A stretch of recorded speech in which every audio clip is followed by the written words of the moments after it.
Stop. Right now, wherever you are, whatever is pressing against your mind. Stop. I am not asking you to pause because your situation is ordinary. I am asking you to stop because you are closer to a wrong turn than you realize. This moment reached you for a reason. If you walk past it without truly listening, the days ahead may carry pain you did not have to feel. So stay with me. Give me your full attention, not just the surface of it. I'm not speaking to your convenience right now. I am speaking to the deepest part of you that still knows the sound of my voice. You may feel like today is no different from yesterday. Another heavy morning. Another list of problems sitting on your chest before you have even risen from your bed. But I see what is in front of you, and it is more than you're weighing right now. I see what your eyes cannot reach yet. I see what is forming just ahead, outside your line of sight. And I am choosing to speak now, because silence would not be love. It would be abandonment. And I do not abandon the ones I have made. There is a quiet disturbance in you. You have noticed it. You have tried naming it stress, exhaustion, or simply a dark mood that will pass. But you have not fully admitted what you already sense, that something is not right. There is a tight feeling in your chest that will not leave. A pull toward something you know is not good for you. A door you keep standing near, reaching for the handle, telling yourself this time will be different. I want to speak plainly about that door. I want you to understand why I'm asking you not to open it. I'm not speaking to you from a distance. I've been present in every quiet moment you have spent carrying weight that no one around you fully understood. I've been there in the long nights when your strength ran thin and no one was watching. I have seen the smiles you wore over real pain. I have seen the choices you made when your heart was starving for some kind of comfort. When loneliness became so loud, you would accept almost anything to quiet it down. I do not say this to shame you. I say it because I was there, and I know the full story, not just the parts you show others. Because of what you have survived, a quiet lie has settled into your thinking. The lie says, you are strong enough to go back. You handled it once, so you can handle it again. But endurance is not the same as wisdom. Being able to survive something is not the same as being permitted to keep returning to it. The fact that you made it through does not mean you are meant to go back. Some things were never designed to be revisited. They were designed to be left behind permanently, so that what comes next has room to grow in the space they once occupied. I am not speaking to you with harshness. I am speaking the way a watchman speaks when he sees something approaching that the person inside cannot yet see. Not to frighten, to warn while there is still time to choose a different direction. I am reaching you now, before the cost becomes something you carry for years. This is not a threat. This is mercy arriving ahead of the consequence. You have learned over a long time how to push through pain without stopping. You have learned how to fold everything difficult into the back of your chest and keep moving forward, keep smiling, keep functioning. That capacity has served you, but it has also trained you to ignore signals your spirit is sending you, signals that are meant to protect you, not punish you. That unease you feel right now is not a malfunction. It is precision. It is exact. I placed it there, and I am asking you not to silence it again. Declare your Amen if this word is finding its place in your spirit. So before you take another step in the direction you have been drifting, pause long enough to do this one thing. Be honest with me. Not polished, not composed. Honest. Tell me what is pulling at you. Tell me what you keep picking up and putting back down. Tell me what you have been circling, rationalizing, negotiating with in your own mind. I already know all of it. I am not asking because I need the information. I am asking because something shifts when you stop hiding it, even from yourself. Honesty breaks the hold that secrecy builds. And right now, the thing pulling at you has more power than it deserves, partly because you have not yet fully named it in the light. I have not brought you through everything you have survived just to watch you walk back into what once broke you. You have come further than your current doubts give you credit for. You have healed in places you once thought would stay raw forever. There is real ground under your feet now, solid ground, not the shifting surface you used to stand on. Do not trade it, not for comfort that lasts a few hours, not for relief that arrives with a hidden bill attached to it, not for the familiar weight of something that once felt like connection, but left you more alone than before. Hear me now. The warning itself is proof of the love. I do not warn people I have abandoned. I do not speak ahead of time to those I have given up on. This word reaching you today is evidence that I am still watching, still near, still holding the door to a better direction open for you. Walk through it. Not tomorrow. Now. You are standing right at the place where one small decision echoes forward into months. Choose the right one, and do it with the full weight of what I have just said settling into you. You are living in a season crowded with voices. They come from every direction, and many of them are soft. That is the thing I most need you to understand. Soft does not mean safe. A voice that soothes you is not automatically a voice that serves you. A voice that makes the moment easier to bear is not automatically a voice that leads you toward something good. You have been making the mistake of measuring voices by how they feel as they arrive, rather than by what they leave behind once they have settled in. Think about this honestly. There are voices in your life, people, patterns in your own thinking, things you return to when you are tired, that make you feel instantly better in the moment, but leave you a little less anchored each time you walk away. You feel temporarily relieved. Then later, slower, quieter, you notice your clarity has softened. Your resolve has loosened. You are a little more willing to excuse something you were firm about the week before. That is not coincidence. That is the direction a voice was actually leading you, while you were focused only on how it felt at the beginning. Comfort and truth are not always the same thing. They can travel together, yes, but they often do not. A voice can be warm and still carry something harmful underneath that warmth. A voice can sound like understanding and still be steering you away from real wisdom. A voice can make you feel deeply known, deeply seen, deeply heard, and still be moving you further from what is right. The feeling of being understood is powerful. I know that, especially when you have gone long stretches feeling unseen. But you cannot let that feeling become a reason to stop examining what is actually being offered to you. Declare, I believe, if you are receiving this into your spirit today.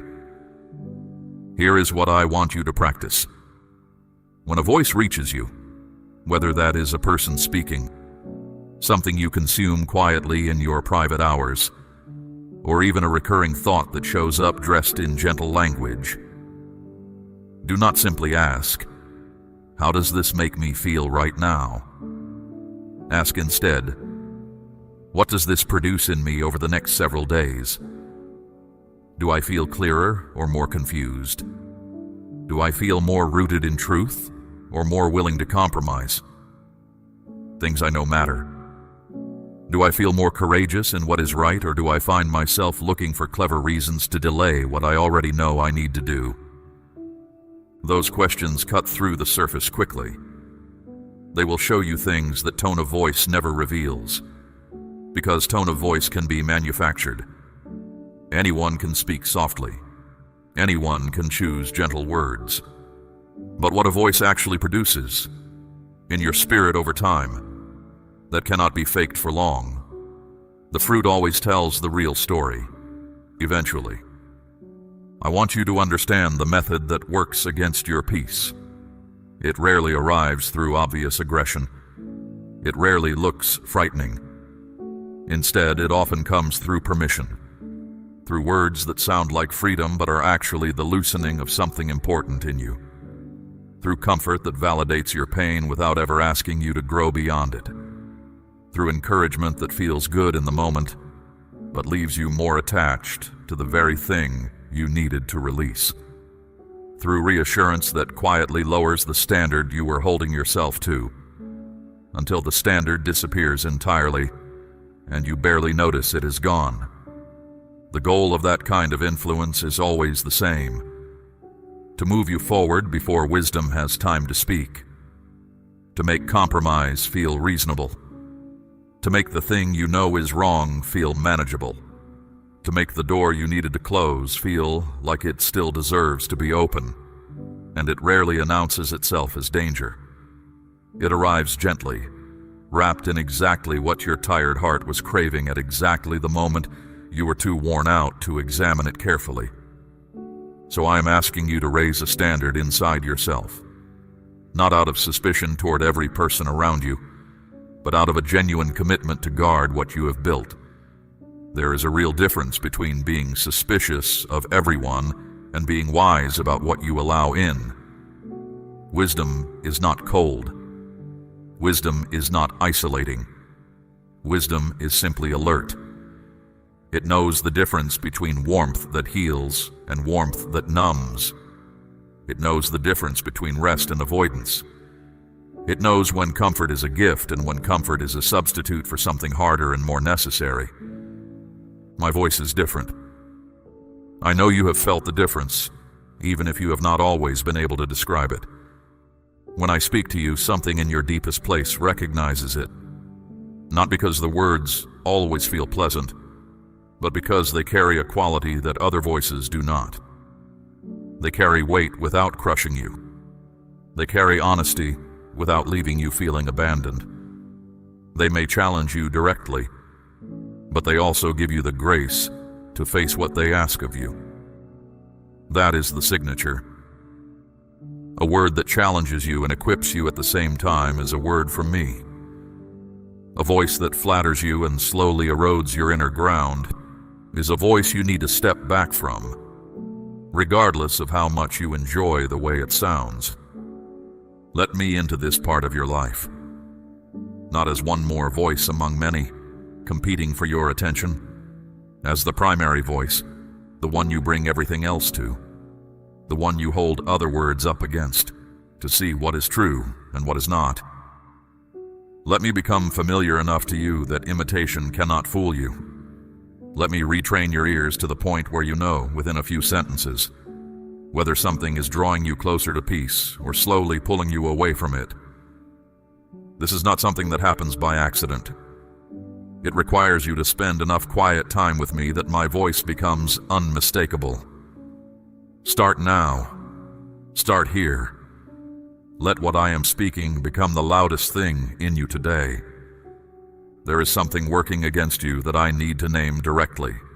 Not because I want you to be frightened, but because naming it accurately is the first step toward not being controlled by it. The opposition to your peace does not generally work through obvious attacks. It does not usually announce itself. It works through subtle permission. It works by finding the place where you are most tired, most lonely, or most desperate for relief, and then offering you exactly what you crave at exactly that moment. And the offer always sounds reasonable. That is how you know to be careful. It will dress disobedience in the language of self-care. It will make an old harmful attachment sound like healing because it feels familiar. It will take your real, legitimate pain and use it as a justification for a choice that will produce even more pain later. It will speak the language of freedom while quietly tying you to something that keeps you in place. It will point to your exhaustion as evidence that you deserve relief, and then hand you something that only deepens the exhaustion once the initial comfort fades. I say this not to make you feel hunted. I say it because you are not powerless here. You are not at the mercy of every voice and pull that comes your way. You have been given something stronger than any of this: discernment. And discernment does not work through suspicion. It works through steady attention, through the habit of pausing long enough to ask the right question before you move, through not letting how convincing something sounds be the only reason you agree to it. My child, I'm asking you to place a portion of what you have, something of real weight, upon the altar of this work, as gold laid on the scales of this calling. Let it be a seed sown into deep water, an offering set on stone, not held back in fear. This is proof that your trust rests in my hand to provide, and that your heart no longer clings to lack. What you release in faith does not leave your life. It moves ahead of you, into the harvest I'm preparing. Here is the practice I want you to carry with you. Whenever a voice reaches you, whenever a pull arises, whenever a familiar pattern begins beckoning you back towards something you have already moved away from, bring that thing honestly to me, not with a prepared argument for why you should be allowed to have it, not already half committed and hoping I will confirm the decision you have already made. Come with an open hand and an honest question. Is this from you? Does this belong in my life right now? What will this produce in me if I accept it?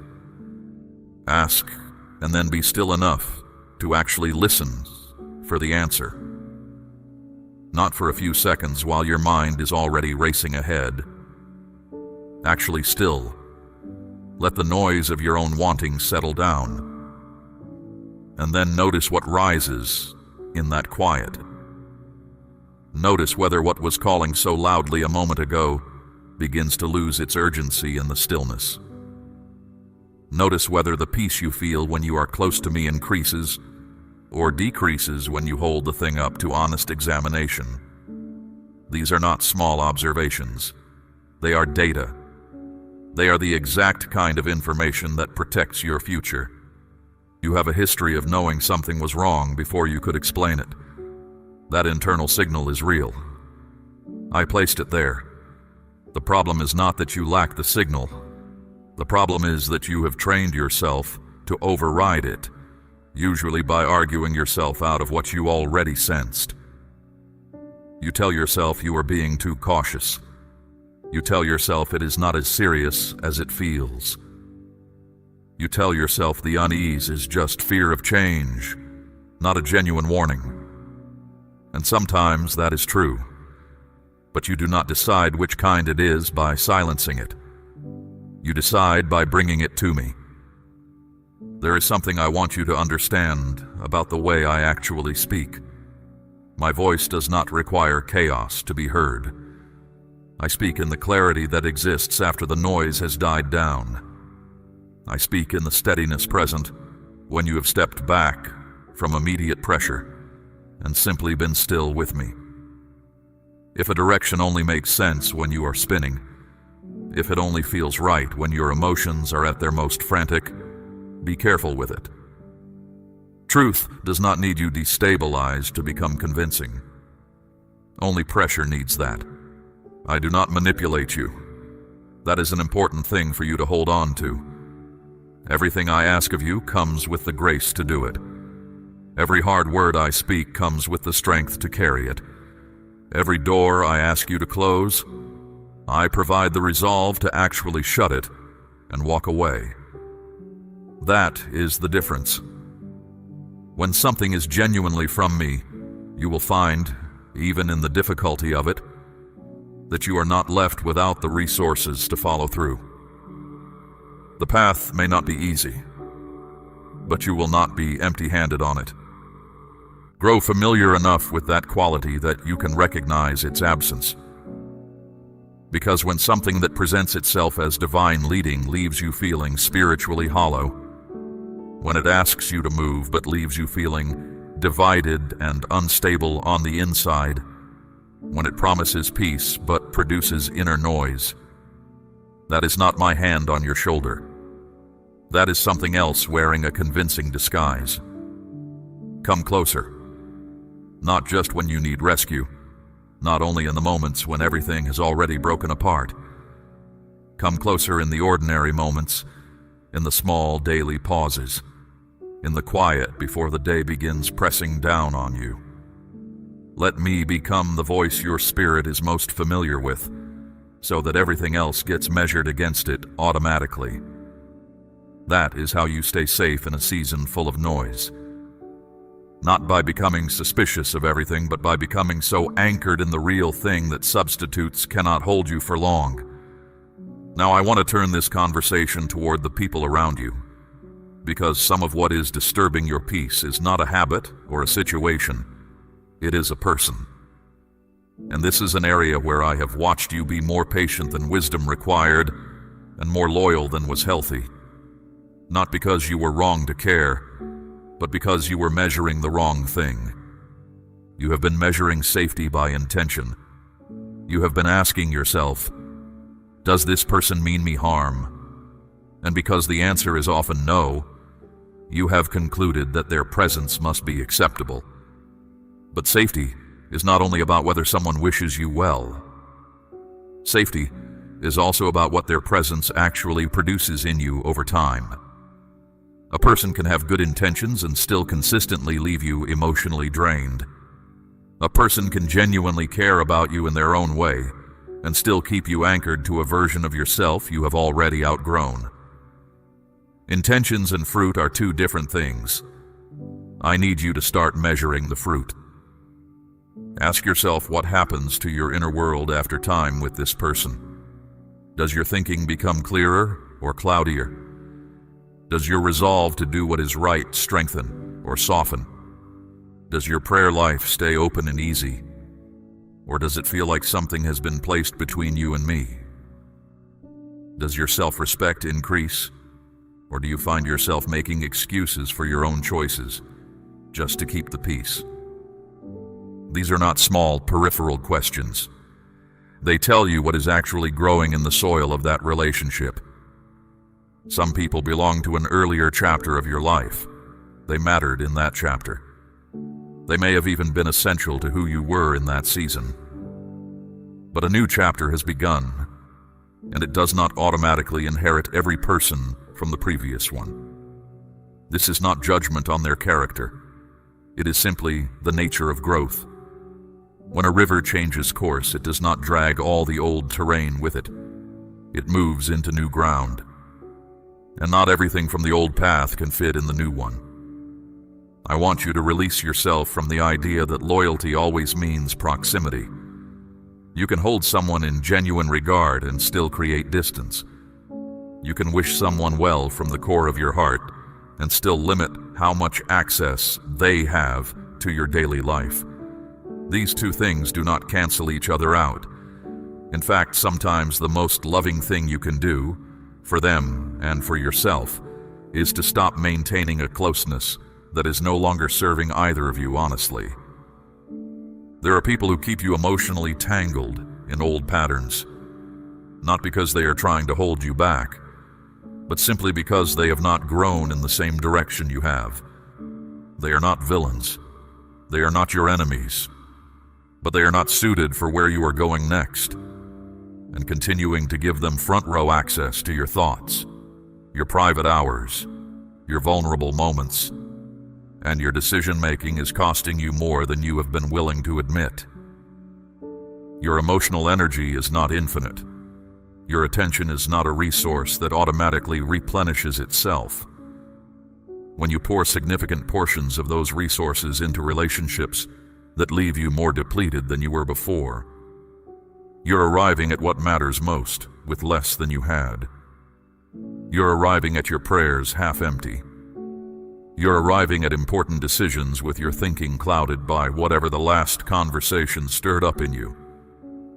You are arriving at the things I am preparing for you next, without the full inner clarity those things require. I want to be honest with you about what I am doing in your relational world right now. I am making adjustments. Some connections are being loosened. Some voices are moving toward the edges of your life. Some conversations are becoming less frequent and less central. And if you have noticed this and felt guilty, if you have tried to force proximity back into something that was gently fading, I am asking you to stop.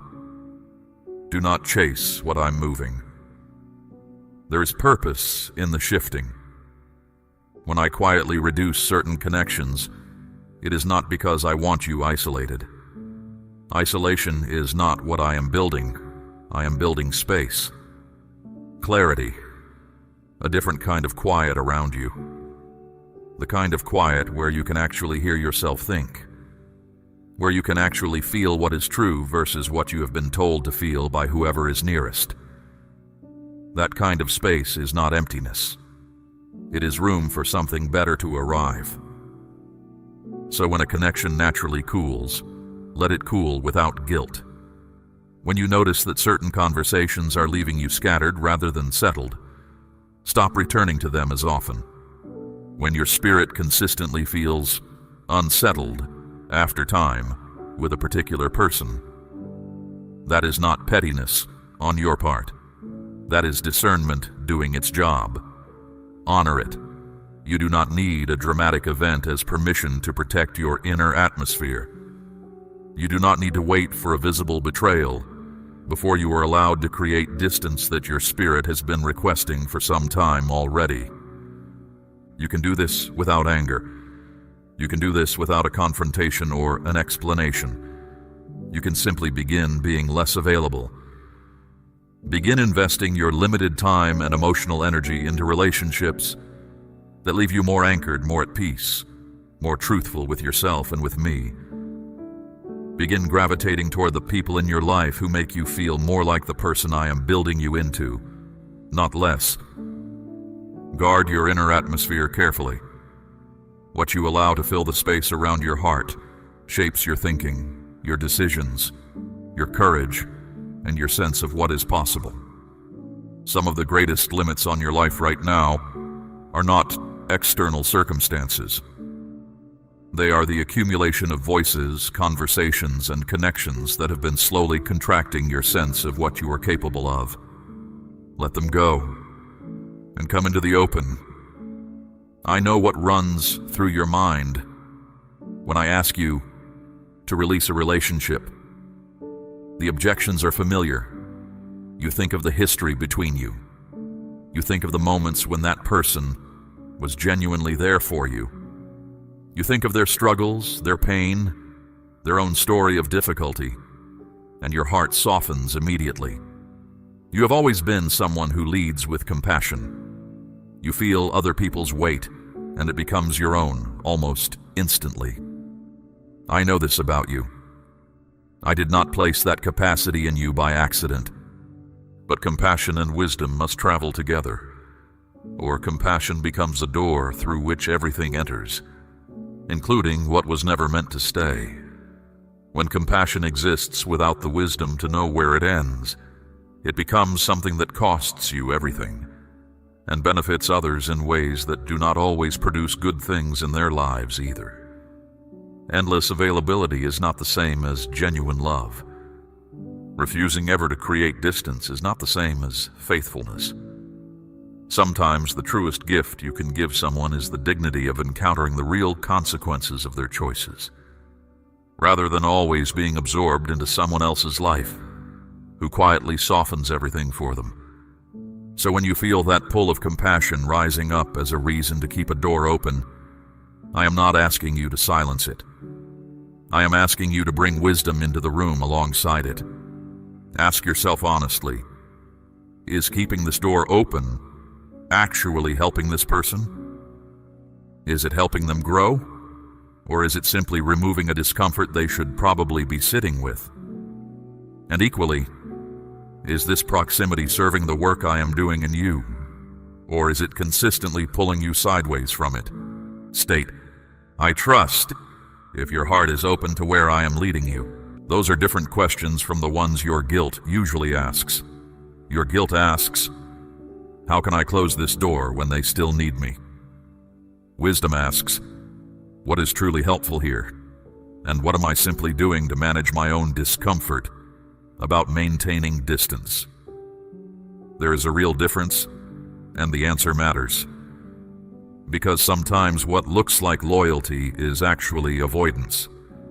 Sometimes what looks like compassion is actually an unwillingness to face the discomfort of creating necessary space. I want you to become comfortable with a particular kind of hard thing, letting something end without needing it to end badly. You have believed somewhere in your thinking that in order to step back from a person or a connection, something dramatic has to justify it. A betrayal, a clear injury, a visible failure on their part that everyone around you would agree makes your decision reasonable. But that is not true, and waiting for that kind of permission is keeping you attached to things longer than you should be. You are allowed to step back from a connection because it consistently leaves you less than you were before you engaged. You are allowed to reduce contact with someone because their presence reliably clouds your thinking. You are allowed to let a conversation become less frequent because you have noticed that those conversations keep redirecting you toward old ground you have already walked away from. None of that requires an accusation or an explanation. It simply requires honesty with yourself and the willingness to act on what you know. Do this gently. Do it without contempt. Do it without broadcasting your reasoning to everyone around you, but do it. A quiet withdrawal is still a choice you are permitted to make. A gradual reduction in frequency is still a valid response to what your spirit has been consistently telling you. You do not owe every person in your life unlimited access to your time, your thoughts, your emotional labor, and your attention. Those are finite resources, and they belong first to the life I am building in you. Here is something I want to settle in you permanently. The people I am placing in your life next, the ones I am preparing to walk with you into what comes after this season, they are people who will make your spirit feel larger, not smaller. They will make your thinking feel clearer after time with them, not murkier. They will speak honestly to you, even when honesty requires courage on their part. They will not require you to shrink yourself or soften your discernment in order to maintain closeness with them. They will not be threatened by the version of you that is becoming more whole and more settled. But those people cannot arrive in your life at the depth they are meant to if the space they would occupy is still full of connections that are slowly draining it. I am not making room in your life to leave it empty. I am making room so that something better can fully inhabit it. Trust the shifting. Trust that what is fading was not abandoned carelessly. Trust that I am curating, not clearing out. In the meantime, bring the people you are stepping back from into your prayers, not to fix them, not to manage their lives from a distance, but simply to release them to me properly. Let me be the one who tends to what they need. Let me be responsible for what happens in their story. Your stepping back does not mean they are forgotten. It means you are handing them to someone more capable of carrying them than you are. And it means you are finally picking up the version of your own life that has been waiting for you to have both hands free. I also want to speak to the guilt that has followed you whenever you have tried to protect your inner world. You have been told, in ways both spoken and unspoken, that needing space makes you selfish. That belief has been working against you for a long time. Generosity is real, and I value it in you. But it was never meant to mean a complete absence of self-protection. Even a field must lie fallow sometimes in order to yield again. Appropriate limits are not the enemy of love. They are often what keeps love from being entirely spent. Come forward. Not with everything resolved. Not with perfect clarity about every relationship and every person. Just come forward with the willingness to act on what you already know and trust that I will handle what your stepping back leaves behind. There is one more thing I need to address with you before we move toward the end of what I am saying. It is something that has caused you significant harm in the past, and it is active in your life again right now.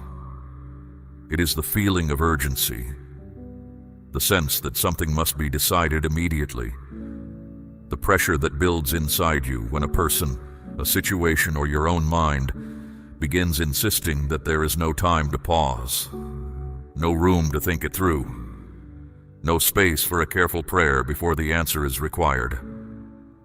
I need you to hear this clearly. That kind of urgency almost never comes from me. I move with authority, yes. I call you to action at times. I ask you to trust and step forward into things that are not yet fully clear to you. But I do not use panic as a tool. I do not depend on you being overwhelmed in order to get your cooperation. I do not create situations where the only way to obey me is to bypass your own discernment entirely. That is not my method. What you feel when I am genuinely leading you, even in the most courageous, most uncertain steps, is a deep steadiness beneath the challenge. A kind of settled clarity underneath whatever discomfort the obedience carries. Peace does not mean no difficulty, but it does mean a particular quality of stillness in your spirit that does not disappear the moment you stop running on emotion. What you feel, on the other hand, when pressure is driving you, when something other than my voice is demanding a response, is a quality of racing that does not settle when you try to slow it down. A tightness that grows louder the longer you do not give an answer. A sense that the entire opportunity will dissolve if you take even a few hours to pray and think clearly. That quality of pressure is not a holy nudge. It is a mechanism. It is designed to move you before your reasoning has time to arrive. And if you look back honestly at the decisions in your life that produce the most lasting difficulty, the ones you are still carrying the weight of, many of them were made in exactly that condition. Not from deliberate rebellion, not from choosing darkness with full knowledge, but from hurry. From the moment where the emotional pressure became so intense that agreeing felt like the only way to breathe again. From the split-second choice made when your spirit was too fatigued to hold its ground, and everything inside you simply wanted the pressure to stop. That is not your failure alone. Pressure is a real force, and it works. But now you know how it works, and knowing changes the response you are allowed to give it. The next time you feel that rush rising, that urgent insistence that you must decide now, must respond immediately, must commit before you have had a chance to pray, I want you to do one thing. Stop. Not forever. Not even for long. Simply stop long enough to ask, does this carry peace underneath it? Can this survive my honest prayer? Will this still feel true after I have given my spirit an hour to settle? Because here is what I know with certainty. Anything that is genuinely from me can wait for your prayer. Anything truly meant for you does not evaporate the moment you choose to seek my guidance first. What I have ordained for your life is not so fragile that your pause will destroy it. If something disappears the moment you decide to pray before answering, let it go without grief. What can only survive the absence of your discernment was never something I placed in your path. The voice of pressure says, decide now or lose it. My voice says, bring it to me first, and what is real will still be standing when you return. I want you to train yourself to notice the difference between those two qualities. Not by their volume. Pressure can shout, and I can speak quietly. Not by their tone. Pressure can imitate gentleness, but by what they do when you press pause. Pressure increases when you pause. It escalates. It becomes more insistent. It adds new reasons why waiting is dangerous, why delay will cost you, why the window is already closing. My leading does not do that. It stays consistent. It does not require the destabilization of your peace in order to remain persuasive. This matters practically right now in whatever situation is generating urgency in your life. Whatever is pushing at you in this season, a person demanding an answer, an old door pulling at you, an old pattern reasserting itself with new intensity. Bring it to stillness before you bring it to action. Sit down with it honestly. Name it in prayer. Ask me plainly whether it belongs in your life and whether now is the time. And then be patient enough to wait for clarity before you move. There is also a practical difference worth naming. Holy conviction is consistent. When I am genuinely asking you to do something, the sense of it remains steady whether you pause or press forward. Anxious pressure, by contrast, feeds on attention. The longer you sit with it without acting, the louder it gets. Recognizing that pattern alone can protect you from decisions you would not be able to undo. Say, "I receive this," if these words are speaking directly to something you are navigating right now. You are allowed to take time. You are allowed to say, "I am not ready to answer this yet." You are allowed to slow down without losing anything that was genuinely meant to stay. The patience you offer to a decision is not weakness. It is the single most protective thing you can do in a moment when pressure is telling you to run. Slow down. Come to me. And let truth speak before urgency has a chance to sign your name to something that was never truly yours to carry. I want to close this conversation with the hardest truth I have spoken today, because I think it is the one you most need to sit with. You are standing at a point of decision. You have been here before, and in previous versions of this moment, you made the choice based on which path hurt less in the immediate hour. The path of letting something go felt sharp and immediate and real. The path of holding on felt easier, softer, more survivable. So you chose what hurt less right now, without fully accounting for what that choice was going to cost you over the following months. I want you to understand the difference between those two kinds of pain, not so that you feel guilty about the past, but so that you make a different calculation going forward. The pain that comes from obedience is immediate. You feel it the moment you make the right choice. You feel the ache of a door closing, the weight of an absence, the discomfort of a boundary held, the strange grief of saying no to something your heart still wants. That pain is real. I am not going to tell you it is not. It costs something genuine to choose rightly when everything in you is pulling in another direction. But that pain has a direction. It moves forward. It begins to diminish with time as the right choice takes root and begins producing something in your life. The space that seemed so empty after a right decision begins slowly filling with clarity, with settled thinking, with a deeper kind of peace that does not require constant maintenance or negotiation, with the capacity to hear my voice more cleanly because the interference has been removed. The obedient choice that cost you so much in the moment is the same choice that months from now you will look back on as the one that finally allowed something good to take hold. The pain that comes from continuing to go against what you know, that pain moves differently. It begins quietly. There is relief at first. The pressure of the immediate moment releases. The familiar comfort returns.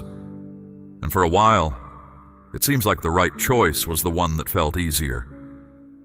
But underneath, slowly, in places you do not examine every day, something is accumulating. A dullness that settles over your spirit a little at a time.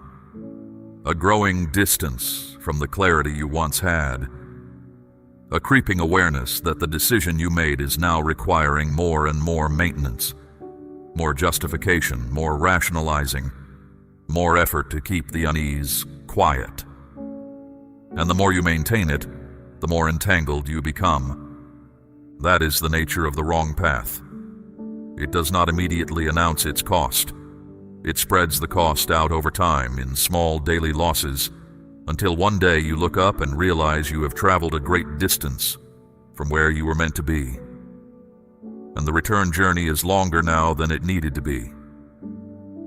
My child, I am telling you this because I want you to choose the clean pain, the sharp, immediate, fully felt pain of the right decision. I want you to choose it not because I enjoy watching you struggle, but because I know exactly what waits on the other side of it. I have seen the whole road. You are standing at the beginning of a stretch that looks difficult, but I have seen where it opens up. I have seen what is waiting for you past the discomfort of this choice. And I am telling you clearly, it is worth it. The price of obedience today is small compared to the cost of another long season of circling the same ground. I do not ask you to pretend the right choice is easy. I do not ask you to manufacture happiness about a decision that genuinely costs you something. I ask only for honesty and the willingness to act on what you know, even when it hurts. Especially when it hurts. Because that is where faith actually lives. Not in the moments when following me costs you nothing, but in the moments when it asks you for something real. You've been walking with me long enough to have evidence. Look back at the right choices you made in the past that were painful in the moment. Look at what those choices eventually built. Look at the seasons that followed the hard decisions, the ones where you held the line or let something go or stepped back when every part of you wanted to stay. Look at what grew in the aftermath. That is the testimony. Not of a life without difficulty, but of a life where difficulty was allowed to produce something lasting, rather than simply prolonged. I'm with you in what comes next, not watching from a distance to see whether you get it right. Present, close, walking directly beside you through whatever the next hours and days require. When the discomfort of the right decision rises, I will be there in it with you. When the temptation to reverse the choice and go back to what was easier returns, and it will return, probably more than once, I will be the voice steady enough to hold you if you stay near me. Stay near me. Not just in the crisis moments, in the quiet, ordinary moments too. In the mornings before the day puts its full weight on you. In the pauses between one thing and the next. Let me be the voice you return to consistently, until my company feels more natural than the noise that has been filling the space instead. This is not the end of what I am building in you. It is a turning point in the middle of it. What you choose today does not determine everything, but it matters. It matters more than you have been willing to sit with. So, sit with it now. Let the weight of it land fully, and then choose the right thing, not for how it feels in this hour, but for what it will build in all the hours that follow. I am not finished with your story, not even close, and what comes next is better than what you are holding on to now. Say yes if you are ready to take the next step forward with me today. We run on viewer support only. For exclusive member-only content, scan the QR or see the pinned comment. God bless you.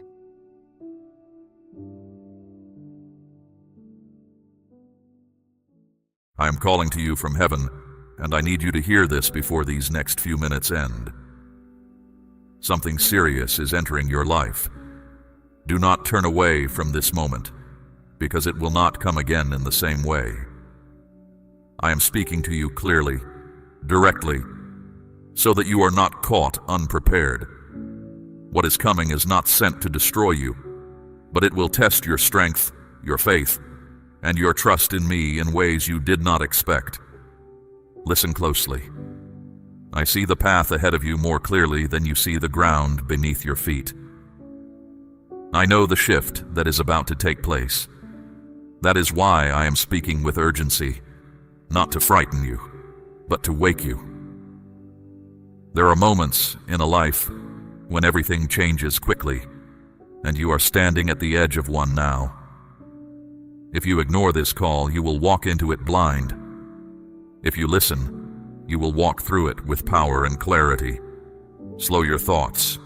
Quiet your heart. Let everything else wait, because nothing else you were about to do carries the weight of what I am telling you now. The enemy would rather you stay distracted than prepared. He does not need to defeat you if he can simply keep you from paying attention. But I have interrupted your day on purpose.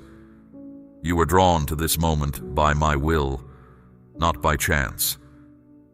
There is something precious in your life that I am protecting. This warning is part of that protection.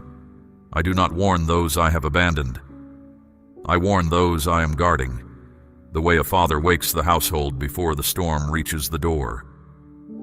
So understand what this moment means. It means I am watching over what concerns you, and I have judged you ready to hear what is coming. The seriousness of what approaches is not about harm alone. It is about transformation, and transformation demands your full attention. There will be confusion around you.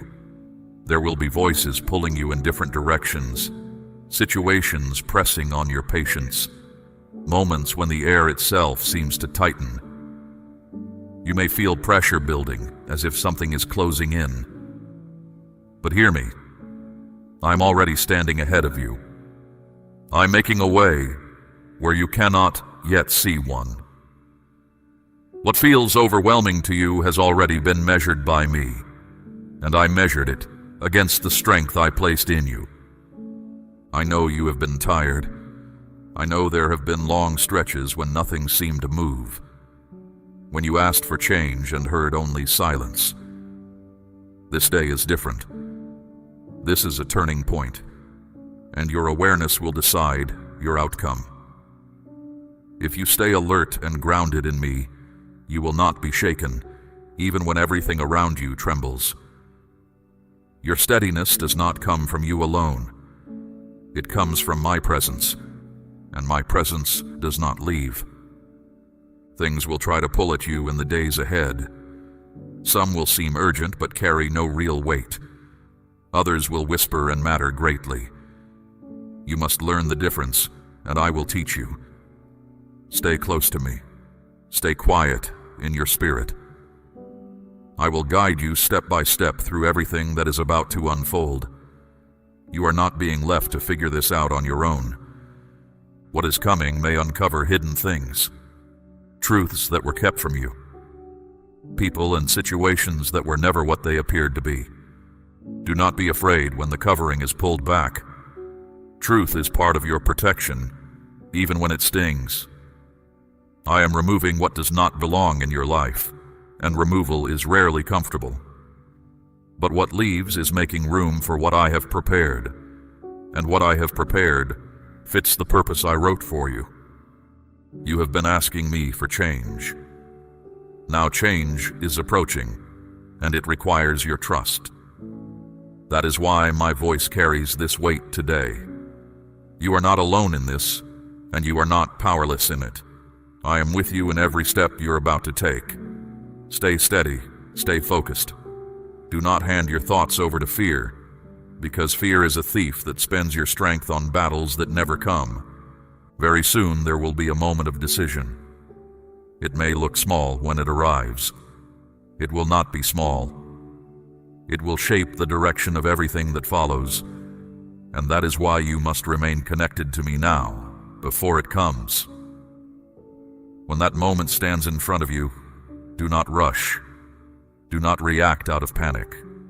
Respond with the peace I am building in you today. I will place the right thought in your mind at the right hour. I will set the right stirring in your heart, you will know. Understand this also. Not everything that feels urgent is meant to be acted on now, and not everything that seems delayed is meant to be forgotten. Discernment is the skill of this season, and discernment grows in nearness to me. I am sharpening your awareness so that when the hour comes, you see clearly while others squint in the dark. This is part of your growth. It is leading you into a stronger version of yourself than comfort could ever have produced. And do not forget this, even under the weight of my warning. What is entering your life carries opportunity inside it. It is not only a trial, it is a doorway. And behind that door is something you have been waiting on for a long time. Face it with fear, and you will struggle against it. Face it with trust, and you will rise on it, the way a bird rises on the very wind that beats against it. I am calling you to rise. I am not calling you to shrink back. So take a breath and receive this word as it is meant, not as a threat hanging over you, but as a lamp lit before your feet while the night is still dark. I do not wake my children for nothing. I wake them because the hour matters and because I intend for them to stand. Declare your Amen if you have faith. Now let me tell you how you will recognize what is coming. You will sense it in small moments. A sudden thought that arrives from nowhere. An unexpected feeling that rises without explanation. A quiet unease when everything on the surface looks normal.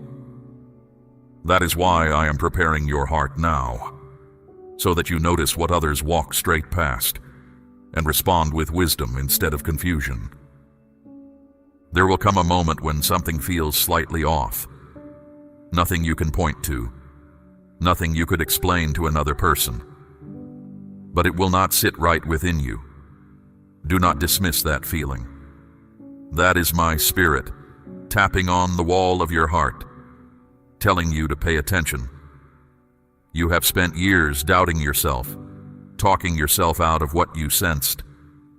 That season is over. I am teaching you to trust what I place inside you. That inner knowing is not anxiety. It is guidance, and it exists to keep your feet off ground that was never meant to hold you. Understand what this shift is really for. It is not here to break you. It is here to reveal where you truly stand. It will expose your habits, your reactions, the corners of your character that comfort has allowed to stay soft. You may feel challenged in ways that seem unfair, but I am allowing these moments because I am building someone who cannot be easily shaken. You are being refined, not rejected. Hold those two words apart in your mind, because the enemy will try to make them sound the same. There will be people involved in what is coming. Not all of them carry clean intentions. Some will speak kindly while planning otherwise. Some will confuse you. Some will disappoint you in ways you did not see coming. Do not let this harden you. I am opening your eyes so you can see who belongs in your life and who has only been standing near it. This is a time of separation. What is true will remain standing. What is false will fall away on its own, without you having to push it. When tension rises, you will feel the urge to react fast, to defend yourself, to fix everything in the same hour it breaks. Resist that urge. Not every situation deserves your response, and there are rooms where your silence will speak with more authority than anything you could say. I am teaching you to move with intention instead of impulse, so you do not start battles in a season that already carries enough weight of its own. There will be hours when you feel alone in this, as if no one on earth understands what is moving inside you. In those hours, remember who is nearest. I see every detail that others cannot see. I hear what you never say out loud. The quiet around you is not abandonment. Lean into my presence in those moments, and you will find a strength that no person could have handed you. And hear this, because it matters. The same season that brings the testing also brings openings. Doors will unlock quietly. Paths will show themselves when you least expect them. Clarity will drop into the middle of confusion, like light through a torn curtain. These are not accidents. They are my hand moving in your favor while the pressure is still on. Stay awake so you do not miss an open door because you were staring at a closed one. Do not let fear write the story of what is coming. Fear exaggerates. Fear takes a shadow and calls it a giant. But I am telling you the truth. Nothing enters your life without first passing through my hands. What approach has already been weighed. Its reach has already been limited. Its ending has already been bent toward your good. Fear does not know any of this. I do. A moment will come when you must choose between what your eyes report and what my voice has spoken. Your eyes will report uncertainty, unstable ground, numbers that do not add up. My word over your life will say otherwise. That is the hour when faith stops being something you hold and becomes something you stand on. Choose my word. Plant your feet on it even while the ground argues. Your patience will be tested in this season more than usual. Answers will come slower than you want. Movement will hide itself from your eyes. This is not neglect. I am teaching you to wait with strength instead of desperation, because the person who panics in the pause will stumble in the breakthrough. While you wait, I am arranging. While you hold still, I am moving. The quiet is full of my work, even when you cannot hear a single sound of it. There will also come a day when something you leaned on proves unsteady. A plan, a situation, perhaps a person. It will shift under your weight, and you will feel the fright of it. Do not call it loss. Call it what it is: redirection. I am taking away props that could never support where you are going. What I have prepared for you needs a foundation that does not crack, and there is only one foundation like that. It is me. As all of this unfolds, watch what happens inside you. You will respond differently than you used to. You will think more clearly under pressure. A steadiness will surface in you that surprises even you. That is the fruit of listening. That is what happens to a person who stays present with me instead of running ahead of me.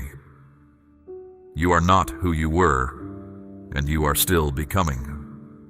Remember that you are protected through every hour of this. My protection does not always remove the difficulty. It removes the difficulty's power to destroy you. There is a difference, and one day you will thank me for it. You will come out of this stronger, wiser, and more awake than you have ever been. What feels heavy today will become the story you tell of how I carried you through something that could have ended very differently. Say, I believe, if this word is reaching your spirit. Now I want to speak to you about the stretching you feel. It is not random, and it is not cruelty. You are being pulled beyond your old limits, because your old limits cannot contain what I am about to place in your hands. I allow certain pressures to rise so that what is weak in you grows strong, and what is uncertain in you becomes settled. Do not read this process as punishment.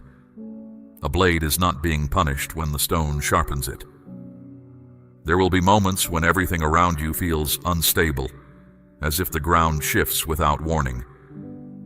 Your instinct will be to grab whatever feels familiar, even things you already know are wrong for you. I am asking you to open that grip. I am your foundation, not the circumstances that keep rearranging themselves around you.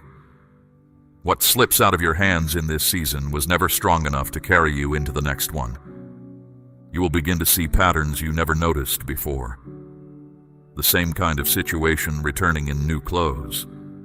The same feeling rising at the same kind of moment. The same lesson circling back with a different face. This is not coincidence. I am lifting these things to the surface where you can finally see them. Because a cycle you can see is a cycle you can break. When you recognize the pattern, do not look away from it. Face it, name it, and bring it to me. Chains lose their strength the moment they lose their hiding place. Trust is the currency of this season. Not the kind of trust that waits for proof, but the kind that moves before the answer arrives. Everything I am about to do in your life will ask for that kind of trust, and I am going to give you a way to practice it that is real, not theoretical. My child, I'm asking you to place a portion of what you have, something of real weight, upon the altar of this work, as gold laid on the scales of this calling. Let it be a seed sown into deep water, an offering set on stone, not held back in fear. This is proof that your trust rests in my hand to provide, and that your heart no longer clings to lack. What you release in faith does not leave your life. It moves ahead of you, into the harvest I am preparing. Now listen to what comes next, because the testing will touch more than your circumstances. It will reach into your relationships. People who once felt close may drift toward the edges of your life. Others you never expected will step in carrying purpose you did not see in them before. Do not fight these changes. I am arranging the people around you to match the place I am taking you. Some connections were built for a season that is ending, and holding them past their time only slows your walking. There will be days when you feel misunderstood. Others will not see what you see. They will not feel the weight you feel or the pull you feel. This can taste like loneliness, but understand what it really is. You're moving into a different level of awareness, and new territory always feels empty at first. Not everyone is meant to interpret your journey. Not everyone is meant to walk every mile of it beside you. Stay true to what I am showing you, even when you are the only one in the room who can see it. Your desires are going to change in this season. Watch for it. Things that once pulled at you will lose their grip quietly, without a struggle. New hunger will rise in your heart for things you never used to think about. This is not confusion. This is alignment. I am tuning your heart to your actual purpose. And when a heart comes into tune, the old songs stop fitting. What you used to chase will stop satisfying you, because I am leading you toward something with roots. A choice is coming that will look simple on its surface. It will not be simple.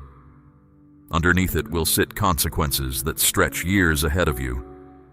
You will be tempted to take the comfortable answer, the one that asks nothing of you. I am calling you to take the right one. It may not be the path others expect from you. It may cost you an explanation you cannot give. But when you choose what is right over what is easy, you step onto the road where your growth and your assignment are waiting. Your inner senses will grow sharper through all of this. You will read situations before they finish unfolding. You will understand things you were never told. Do not be unsettled by this, and do not wave it off as imagination. This is how I guide those who walk closely with me. Pay attention to those moments.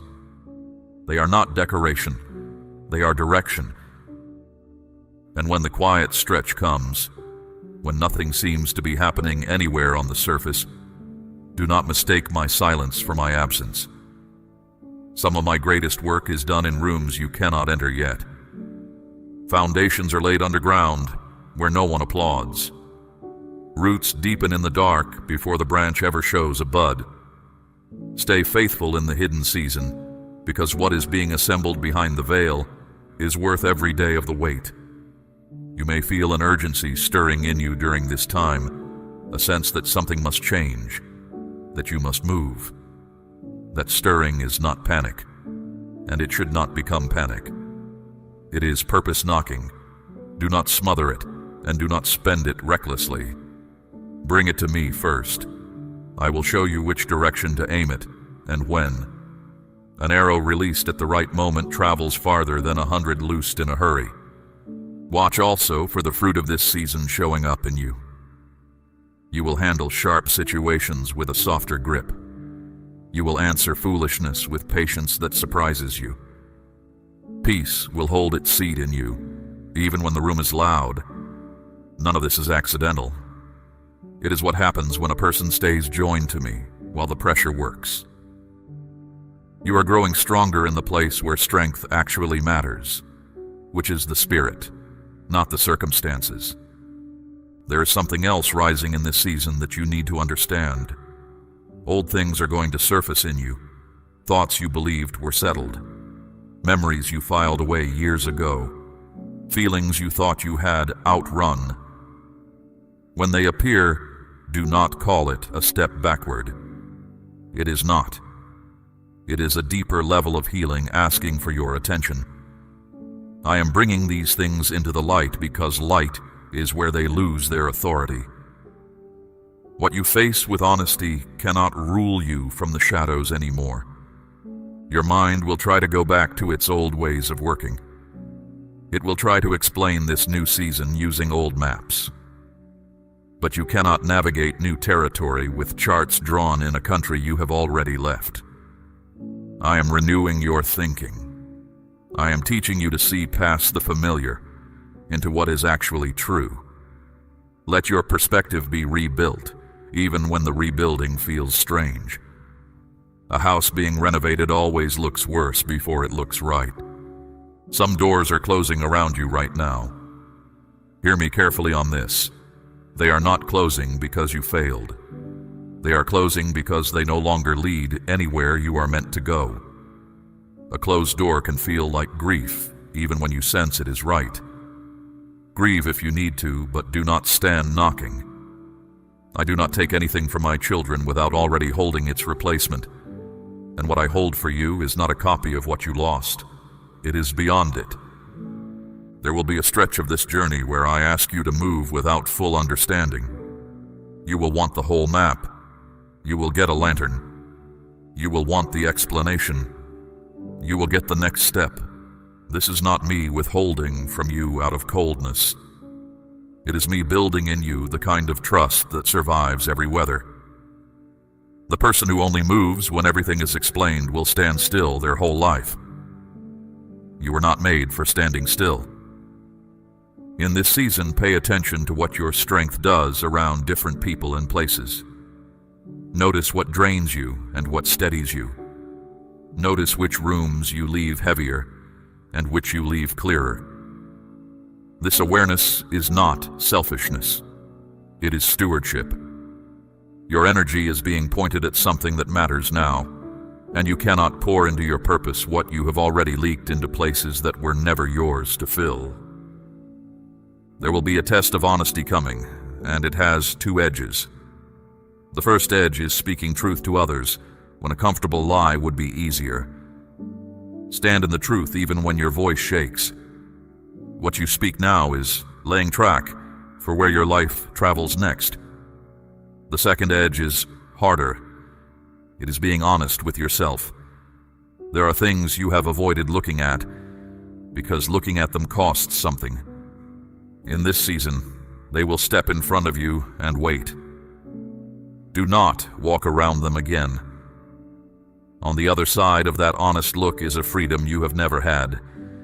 You will feel emotions moving with unusual strength in these days. They will rise fast, sometimes without a reason you can name. Do not panic and do not let them take the wheel. Emotions in this season are messengers, not masters. They are surfacing to show you what is happening underneath, not to decide your direction. When a strong feeling rises, pause. Bring it to me before you spend it. In that pause, you will find that clarity was standing there the whole time, waiting for the noise to pass. Something you have trusted may begin to show cracks. A plan you built, a direction you were sure of, an arrangement that once felt like stone.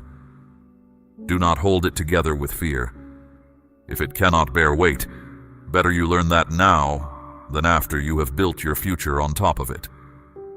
I am letting you see the weakness early. That is not misfortune. That is mercy wearing work clothes.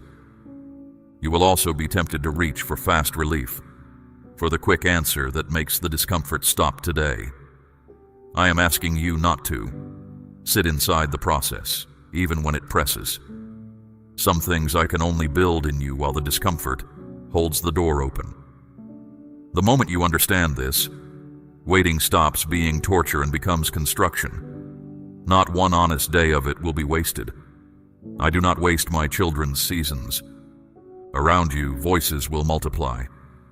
Advice will come from every direction, some of it polished, some of it loud, some of it from people who love you but cannot see what I have shown you.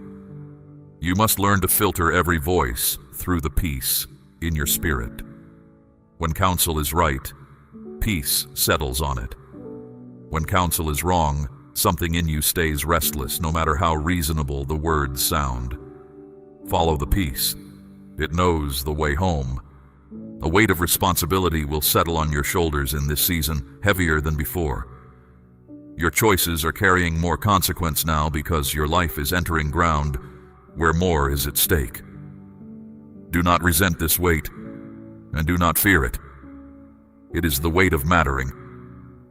I do not load a back I have not strengthened, and I have been strengthening yours for longer than you realize.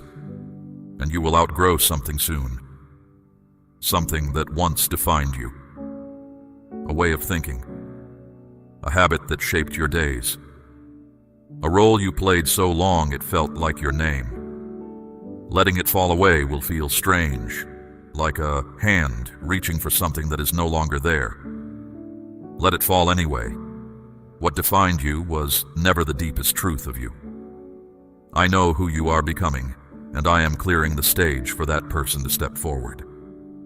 Now let me show you what I am doing with the people around you, because this is where the season will press you hardest. Your awareness of others is sharpening. You will begin to sense intentions before words confirm them. You will feel the difference between a hand extended in kindness and a hand extended in calculation. Do not dismiss these quiet signals. They are part of my protection over you. I am teaching you to hear what is underneath the sentences. Some people in your life are about to reveal their true nature. For a few of them, this will bring you relief and gratitude. For others, it will bring disappointment that sits heavy in your chest. Let the truth do its work either way. It is better to see clearly and ache for a while than to live comfortably inside an illusion. I am showing you what is real so that you can build with real materials. When the disappointment comes, guard your heart against bitterness. Bitterness is a debt collector that only visits your own house. The ones who proved false were not the foundation of your future, and their leaving has not moved a single stone of what I have prepared for you. Release them without a war. Bless them if you can manage it. Then face forward, because forward is where everything I promised you lives. There will be a moment when someone asks you, directly or quietly, to bend something that should not bend. A small compromise. Easy to justify, barely visible to anyone else. I am telling you now so you recognize it when it comes. Stand firm. Your integrity is worth more than anything that compromise could buy you. What you protect in secret becomes the strength you stand on in public. And what you trade away in small pieces is exactly what you will need whole on the day of your assignment. You will feel a pull toward a simpler life in this season. A desire to put things down, to clear the table, to step away from noise that once entertained you and obligations that once flattered you. Follow that pull. It is not loss. It is pruning. And pruning is how a vine is prepared for heavier fruit. When you remove what is unnecessary, what is essential finally has room to breathe. Your time is becoming more valuable now because your purpose is getting closer. You cannot scatter yourself across everything and everyone the way you once did. This is not coldness, it is aim. A river that spreads across a whole plain becomes a marsh. A river held between banks turns mills and carries ships. I am giving you banks. Let me narrow you toward what matters. More than one opportunity may arrive at the same time, each one waving for your attention, each one wearing urgency like a costume. Do not let the pressure of choosing quickly force you into choosing badly. What is truly yours does not demand confusion as its price. Take the time to stand before me with each option. The right one will hold still while you examine it. The wrong one will keep hurrying you. Very soon you will find yourself standing between two paths. One is familiar. It feels safe because you already know its every turn, even the turns that lead nowhere. The other is uncertain, and it carries a quiet pull of truth that you cannot fully explain. You will be tempted to choose the smaller life because it asks less of you. I am calling you to the path that stretches you, because your purpose is not waiting on the familiar road. Do not let comfort become the reason you stay where you no longer belong. When you step onto that stretching path, resistance will come. Some who know you will question it. A few may push against it openly. You may feel the pressure to explain yourself until everyone approves. Release that need. Not everyone is required to understand where I am taking you. Your assignment was never put to a vote. What matters is that you keep true to what I am showing you, walking steadily while the opinions blow past like weather. There will be days on that path when you feel you are moving entirely alone. Hear this. Solitary is not the same as abandoned. Some roads are built for one walker and me. In that aloneness, your ear will tune itself to my voice with a precision that crowds never allow. Many who carried great purpose walked stretches of it misunderstood. You are in good company, even when the road looks empty. And watch how fear begins to lose its grip on you through all of this. Things that once stopped you at the threshold will find their hands weaker. You will step through doorways you used to circle, not because the fears vanished, but because you grew past their reach. I've been feeding your courage quietly, meal by meal, and in this season you will discover how much taller it stands. A quiet confidence is forming in you, and I want you to recognize it when you feel it. It does not shout. It does not need an audience or applause. It is a steady knowing, rooted in your connection to me. And it will hold your spine straight when others question you. Let it guide your decisions. Let it shape how you enter rooms. This is not pride. Pride leans on itself. This leans on me. Hold on to this as the people around you shift and settle. No one who leaves takes your future with them, and no one who arrives brings it. Your future travels with me. People are companions on the road, some for a mile, some for many, but the road itself was laid by my hand. Keep your eyes on the one who laid it. Declare I receive it, if your heart is open to what I am doing in you. Let me show you something about your past that will change how you carry your present. Certain delays that once frustrated you were guarding you. Doors that would not open for you were holding back what would have harmed you. Plans that collapsed were collapsing away from ground that could not hold a future. You called those things failure. From where I stand, they were rescue. Now that you are here, at this threshold, some of that hidden reasoning will finally come into view, and you will understand why the timing had to bend the way it did. So when this new season asks you to wait again, wait differently. Wait like someone who has seen the pattern. Every hour that seems slow is an hour where something is being set in place for you. You do not rush a harvest by shouting at the field. You keep tending and you trust the seasons to keep their appointment. They always have. I have never once been late to anything that concerned you, even when I refused to be early. More responsibility is settling on you now, and I want you to read it correctly. It is not burden being dumped on you. It is trust being extended to you. A master hands the heavier charge to the servant who proved faithful with the lighter one. If your shoulders feel more weight this year, it is because heaven has judged them ready. Carry it with a steady stride. You are not being given 1 ounce beyond what I have fitted you to bear. Watch your reactions in the coming days, because they will tell you who you are becoming. Situations that once lit a fire of frustration in you will land differently. You will feel calm arrive where panic used to live.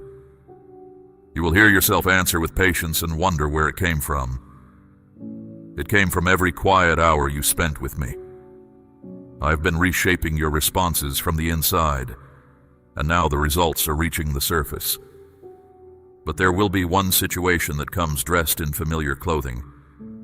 It will look like something you have faced before, and your first instinct will be to handle it the old way. Do not. The old response belongs to the old person, and the old person is not the one standing here. This moment is designed to lift you past your former patterns, not to repeat them. When you feel the ancient reaction rising, pause. In that pause, a new road opens. Take it, and you will feel something break behind you that has followed you for years. Your sense of timing is changing too. You will feel led to act in certain moments and to hold still in others, without always knowing why. Follow that leading. It is not random.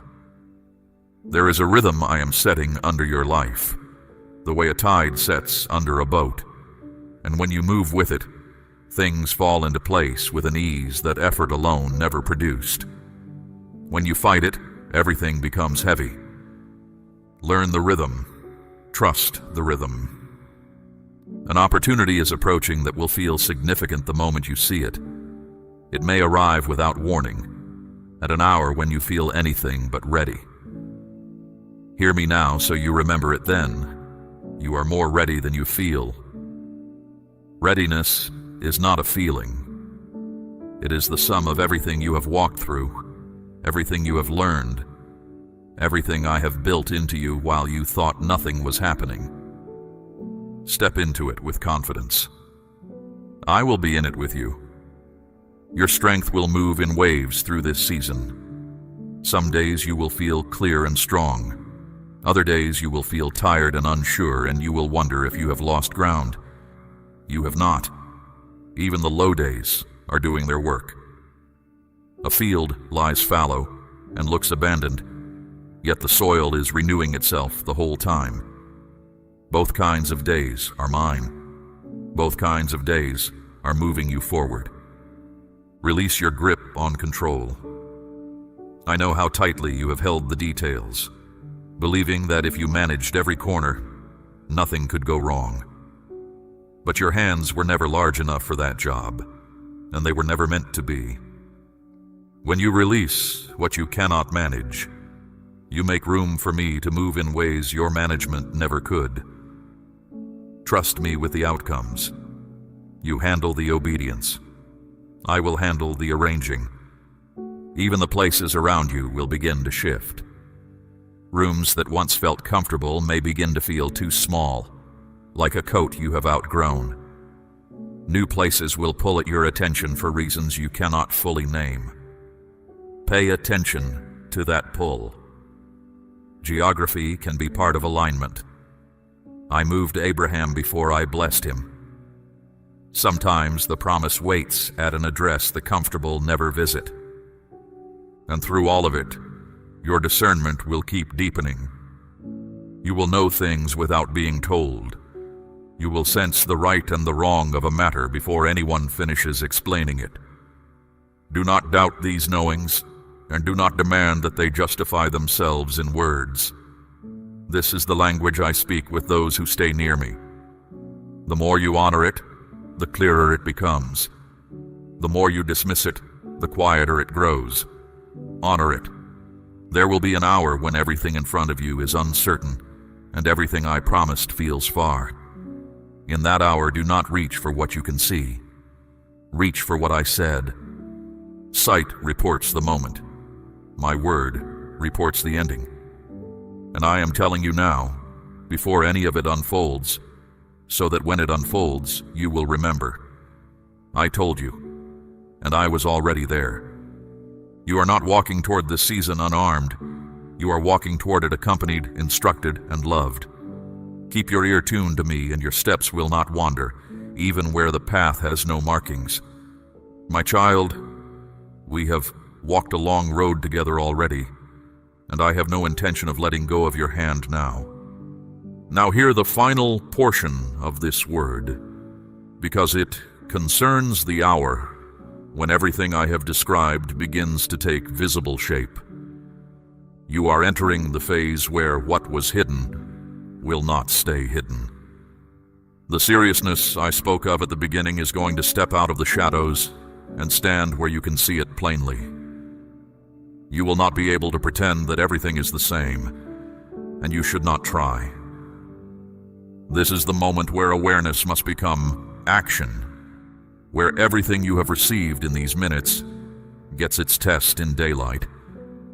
Something will become undeniable. It may arrive through a situation, a conversation, or a sudden understanding that settles over you like morning light over a field. When it comes, do not turn from it. Do not argue with it.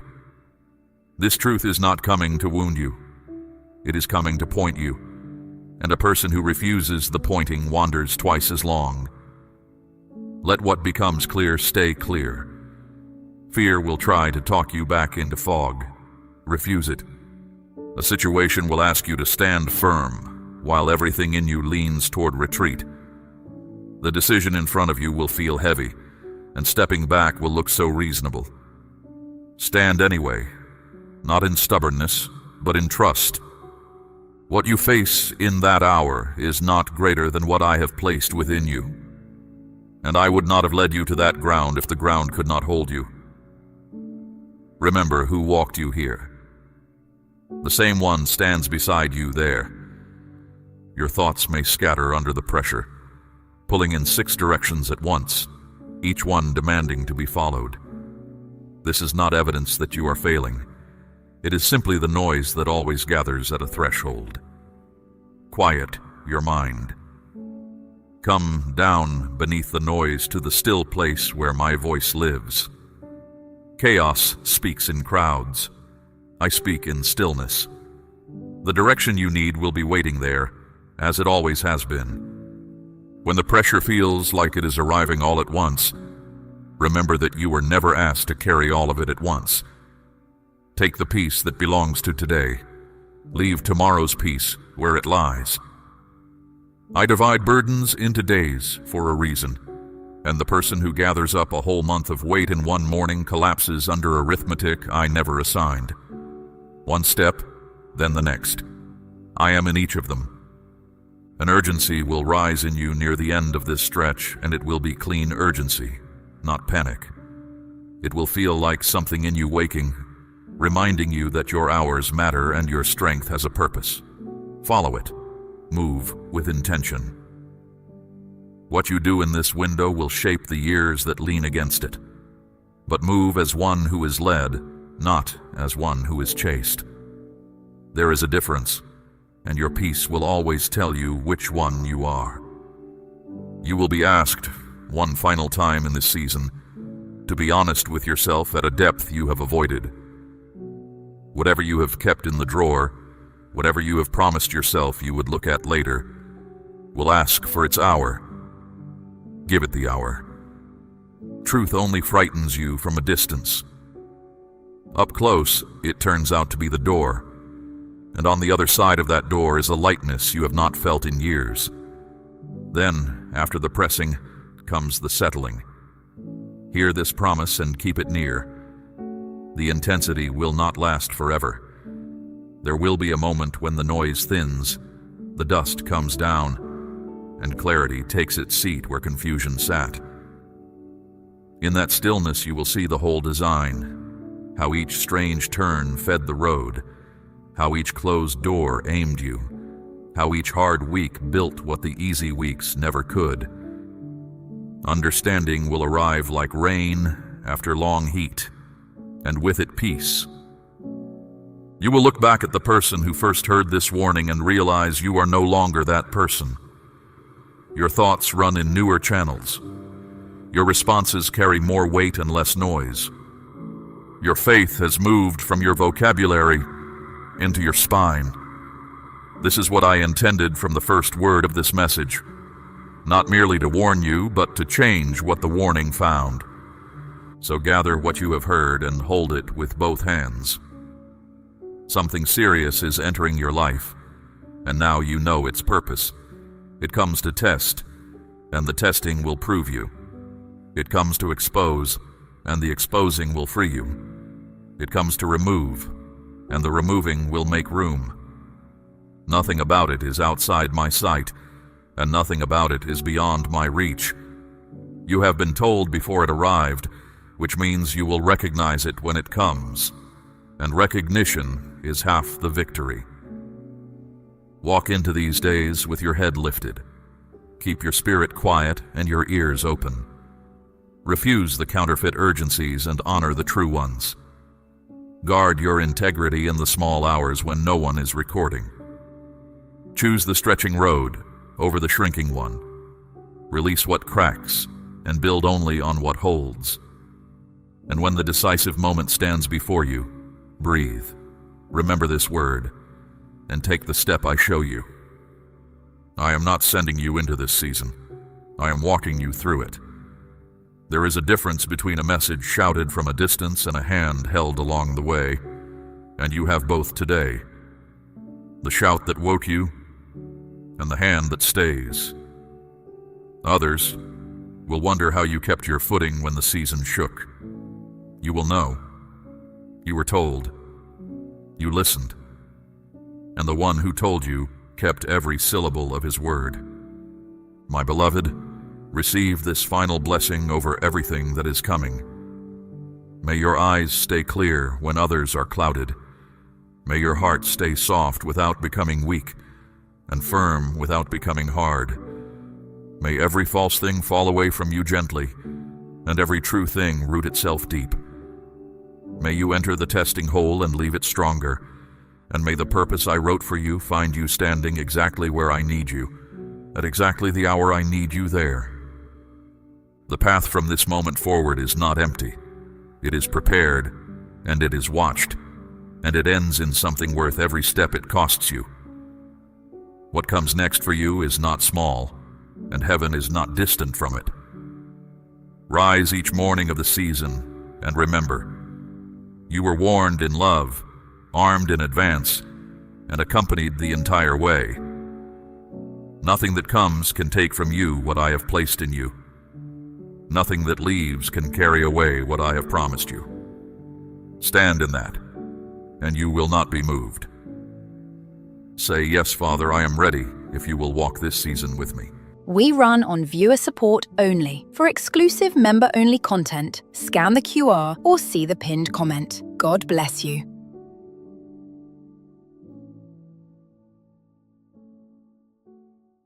My precious child, I want you to hear me. I already know you, not the version of you the world sees, not the one who holds it together, who says the right things, who keeps going even when going feels impossible. I am not here for that version today. I am here for the real one, the one sitting underneath all that effort, the one who is tired in a way that sleep has not been able to fix, the one who has been hoping quietly for so long that hope itself has started to feel heavy. That is who I came for. So stay with me. Do not rush past this moment, because what I am about to say has been a long time coming, and I need you to receive every word of it. Let me ask you something. When was the last time you sat somewhere and felt truly at rest? Not managing the day, not holding something together, not bracing for the next thing that needs your attention. actually still, actually present, without a weight pressing on the back of your mind. You are having to think about it, are you not? The fact that the memory takes this long to find tells me something important about what your life has felt like. Not for a week, not for a month, for a season that has stretched longer than you wanted to admit to anyone, including me. So hear what I am about to say very carefully. You have been carrying more than you were ever designed to carry alone. I see the shape of what you are holding. I know what it feels like from the inside, because I have been inside it with you, even in the moments you could not feel me there. The tiredness you carry is not weakness. It is what happens when a person pours out constantly and nothing pours back in. You kept showing up for everyone else, and somewhere along the way, you stopped expecting anyone to show up for you. I am showing up for you right now. This moment is me coming to find you where you are, not where you wish you were, not where you think you should be by now. Right here, exactly as you are. You were not drawn to this moment by accident. My voice is reaching you today because today is when you were ready to hear it, and I need you to let that settle before we go any further. There is a fear you carry that you have never said out loud. Maybe not even to yourself in clear language. But I know it. It lives at the back of everything, and it rises at 3 in the morning, when the noise of the day stops and the quiet gets too loud. It is the fear that maybe this is just how it is now. That the life you believed was possible for you, the one you prayed for, the one you could feel waiting for you when you were younger and things still felt open, maybe that life is not coming. Maybe you waited too long. Maybe you made too many wrong turns. Maybe while you were busy surviving, everyone else moved into their future, and the door closed behind them, and you were still standing on the outside of it. That fear has been asking you questions. Questions about your choices. Questions about your worth. Questions about whether the things you still want are even things you are allowed to want anymore, or whether wanting them makes you foolish or ungrateful for what you already have. I need you to hear what I think about that fear. It is lying to you. Not because your life has been easy. Not because nothing is truly hard. It is lying because it is built on something that is not true about me. That fear assumes my love for you has a time limit. It assumes there is a window for what I can do in your life, and that the window is closing. It assumes my power to move on your behalf expires if you wait too long or fail too many times, or fall further than a certain distance. None of that is how I work. Not one word of it reflects who I am. Listen closely now. There is no age at which I stop building. There is no number of wrong turns that puts you outside my reach. There is no distance you can fall that is further than my arm extends. The door you believe closed behind everyone else was never the door I had for you. Your door does not close, because I am the one holding it open. You have measured your life against the lives around you, and the measuring has made you tired. Stop measuring. I did not write their story for you. I wrote yours, and I am still writing it, and the chapters ahead were never canceled by the chapters behind. I know you have wondered where I was. I know the silence felt like absence. But I do not go silent, and I do not leave. What felt like stillness was me working below the surface, in the places your eyes cannot reach. A builder does not shout while the foundation is being laid. He works low. He works deep. And what he builds there decides everything that stands afterward. That is what I have been doing in you. Depth that only forms under pressure. Endurance that only grows through uncertainty. A kind of compassion that cannot be taught. only grown in someone who suffered and still chose kindness. These things were being built in you through every season you thought was empty. So before we go on, I want something from you. Not effort, not performance, just openness. Let the guard down for the length of this message. Let me speak to the real you, the one I came for. What I have to say next will change how you see everything you have walked through. Declare your amen right now if your heart is open to receive this. You did not lose those years. I know it felt like loss. You are allowed to have felt that. I do not need you to pretend the hard things were comfortable or to perform a gratitude you do not fully feel yet. I can hold the truth of how difficult it has been. Bring it to me as it actually was. But let me show you what was happening in the middle of it. Something is being formed in your life right now that is going to surprise you when it becomes visible. It will not announce itself loudly. It will arrive the way I usually arrive, quietly, with a rightness to it that your spirit will recognize before your mind can explain it to anyone else. And when it comes, you will look back at this exact moment. You will understand that this was the day the season started to turn, not because you finally did something right, because the appointed time arrived, and I never miss an appointed time. Now I want to talk about the thing you are most tired of explaining. You have a situation, a specific one, something that has gone on long enough that you stopped mentioning it to people because you learned what their faces do when you bring it up again. You know the responses, the carefully worded kindness from someone who has clearly moved on from it in their own mind, even if you have not been able to. The friends who stopped asking because they assumed it must have resolved. The ones who offered advice so wide of the mark that you felt more alone after the conversation than before it. So you learned to carry it quietly, not because it stopped mattering, because talking about it cost you something and gave you very little back. And the loneliness of that particular silence is its own specific pain. It is not the loneliness of being alone. It is the loneliness of being surrounded by people who love you and still being completely unseen in the thing that matters most. It is living a life that looks steady from the outside and feels like barely surviving from the inside. It is performing wellness so consistently that you almost believe the performance yourself, except in the moments when you could not anymore. I need you to hear something about those moments. I was in all of them. Every one you got through. Every one you barely got through. Every one you cannot fully account for, where you look back and honestly wonder where the strength came from. I know where it came from. I was underneath everything. I was holding what you could not hold.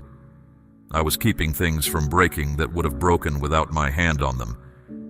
You called it resilience. You called it pushing through. You did not always have a name for it, but I know what it was. It was my grace, given freely because you are mine. And the situation itself, the one you stopped explaining, I have not stopped working on it.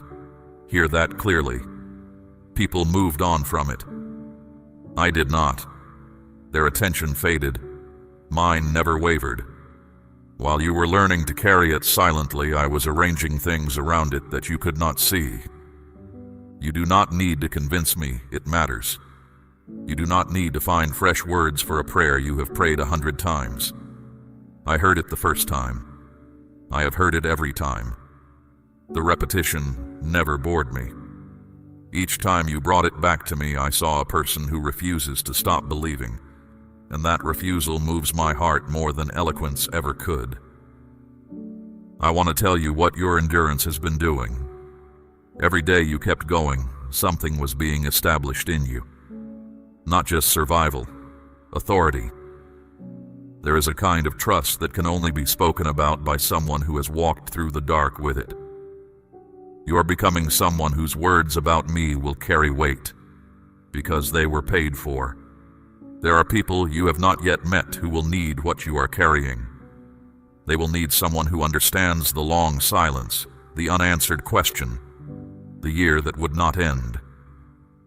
When you speak to them, something in them will steady. That is not an accident. That is design. So do not despise the length of the road. The road was doing something. Not everything painful was sent by me. Hear that plainly. I do not deal in cruelty, but nothing that touched you was wasted by me either.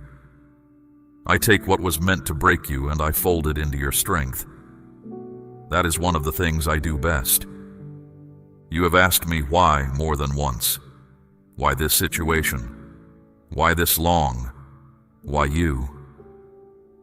I will not pretend the full answer fits into words you can hold right now, but I will give you the part you can hold. You were never being ignored. You were never being punished. And you were never, not for 1 hour of one day, walking that road by yourself. There is a morning coming when this situation will no longer be the first thing your mind reaches for when you wake. That is hard to imagine from where you stand. Imagine it anyway. The weight that has defined this season will not define the next one. I am telling you this ahead of time so that when it happens, you will know it was me. You have kept your grip on hope with tired hands for a long time. I honor that. Now let my grip matter more than yours. You were never the one holding this together. Let that truth take some weight off your shoulders today. It was always me, and I am not letting go. Say, I believe out loud if this word is reaching the deep places of your spirit. Now I want to speak about the guilt you carry alongside everything else. Because it is there, is it not? The particular guilt of someone who believes, but does not always feel their belief. Who knows what they are supposed to feel in a moment of worship and sometimes feels nothing? Who has prayed the same prayer so many times that it started to sound like words spoken into an empty room? You carry a low, quiet shame about the gap between the faith you show the world and the faith you actually feel on the inside. You have wondered if I am disappointed in you. You have watched people who seem to worship with uncomplicated joy and felt something in your chest that was part admiration and part grief. A grief you did not know how to name, because naming it felt like admitting something you were not sure you were allowed to admit. Let me be direct with you about this. I am not disappointed in you. I have never been disappointed in you. What I see when I look at you is not someone failing to perform faith correctly. I see someone walking through something truly difficult, reaching for me with whatever they have available, and coming back even when coming back takes everything. That is not thin faith dressed up as something better. That is some of the realest faith I have ever seen. Real faith is not the kind that only appears when it feels easy. Real faith is the kind that keeps showing up when it costs something, and yours has cost you a great deal.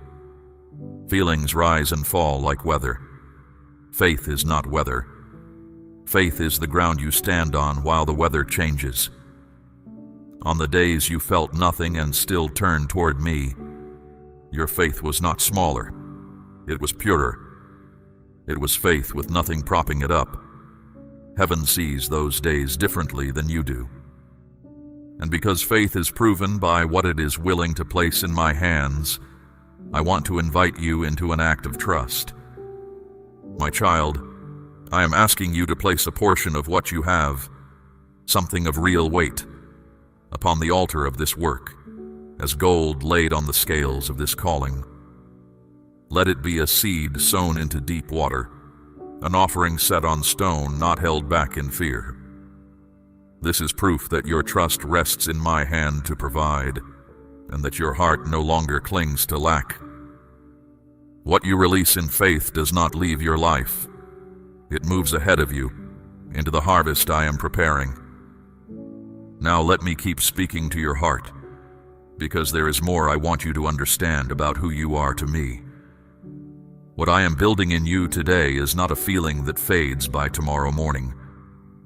I am not interested in giving you a brief lift that leaves you needing another one next week. What I am building is structural, a knowing that does not depend on circumstances to stay standing, a foundation that holds even when everything above it is shaking. It begins with the truth about who you are, not the name your failures tried to give you, not the label placed on you by people who were themselves wounded and passed the wound along without knowing it, not the verdict your hardest season tried to hand down on your worth, not the voice that speaks in the worst moments of a bad day and says things about you that you would never say to someone you love. Here is what I say about you. You are wanted, not tolerated, not managed, not kept around because removing you would be complicated. Wanted. I chose you specifically, not because you were the strongest candidate, not because no one else was available. I looked at all of who you are, the broken places and the beautiful places and the places that are somewhere in between, and I said, this one. Through this one, I am building something. Now I want to speak to the pressure you feel around provision. I know the specific texture of it. It is not only about what you have or do not have. It is about what the shortage says. It is the voice underneath the numbers telling you that you should be further along by now, that something must be wrong with you, because the strain keeps returning to this same area of your life, that you have prayed about this too long and maybe I am not moving on it after all. I am moving on it. I am not looking at your situation from a distance, offering you comfortable words about provision in general. I am in the details, the specific ones, the amounts, the dates, the decisions you have been turning over at night. Nothing about your need is too small for my attention or too large for my hand. Something is opening right now that is going to shift what is possible for you. It will not necessarily arrive the way you have pictured it. What I send often surprises people with its shape, but when it comes, you will recognize it. It will carry a timing that could not have been arranged by human hands, and a rightness your spirit will know before your mind can process it. So do not close your hands. Keep them open. Keep your heart expectant. There is a posture of receiving and a posture of bracing, and they cannot be held at the same time. You have been braced for disappointment for so long that it feels like wisdom. It is not wisdom. It is a wound pretending to be wisdom. Let it go. I am bringing something toward you. I need you ready to receive it, not standing guard against the hope of it. The person who expects nothing protects themselves from nothing. They only make sure that when goodness arrives, it finds them looking the other way. Do not be looking the other way. Look up. Watch for me. There is something else I need to say to you, and I need you to listen closely. I have been trying to reach you, not just today, for a long time now. And I want to show you the ways, because once you see them, you will not be able to unsee them. I spoke to you through thoughts that came suddenly and would not leave, thoughts that asked questions your heart could not ignore, thoughts that made you pause in the middle of your routine and wonder why you felt unsettled when everything seemed fine on the outside. You reasoned them away. You called them stress, imagination, coincidence. It was me, planting seeds, awakening something, inviting you to look deeper. I spoke to you through doors that closed when you thought they would open, opportunities you expected that slipped away, plans you made carefully that did not unfold the way you hoped. You wondered why progress felt slow. You questioned whether I was listening. But I was speaking through those very delays, saying, wait, when you wanted to hear go. Those pauses were not empty. They were full of my protection. Some of the doors that closed in your face were doors I closed with my own hand, because I could see down the corridor behind them, and you could not. One day I will show you what stood on the other side of some of those doors. On that day you will thank me for every one that did not open, and more than once you felt the pull toward me. You sensed me near. You recognized the invitation toward something deeper. And then you stepped back. Not because you did not care, because you were afraid, because you were tired, because you were unsure of what answering might require of you. I understood. I saw your hesitation, and I did not walk away. I stayed close even when you stepped back. But hear me now. The season of stepping back is ending. Not because I am running out of patience. My patience does not run out.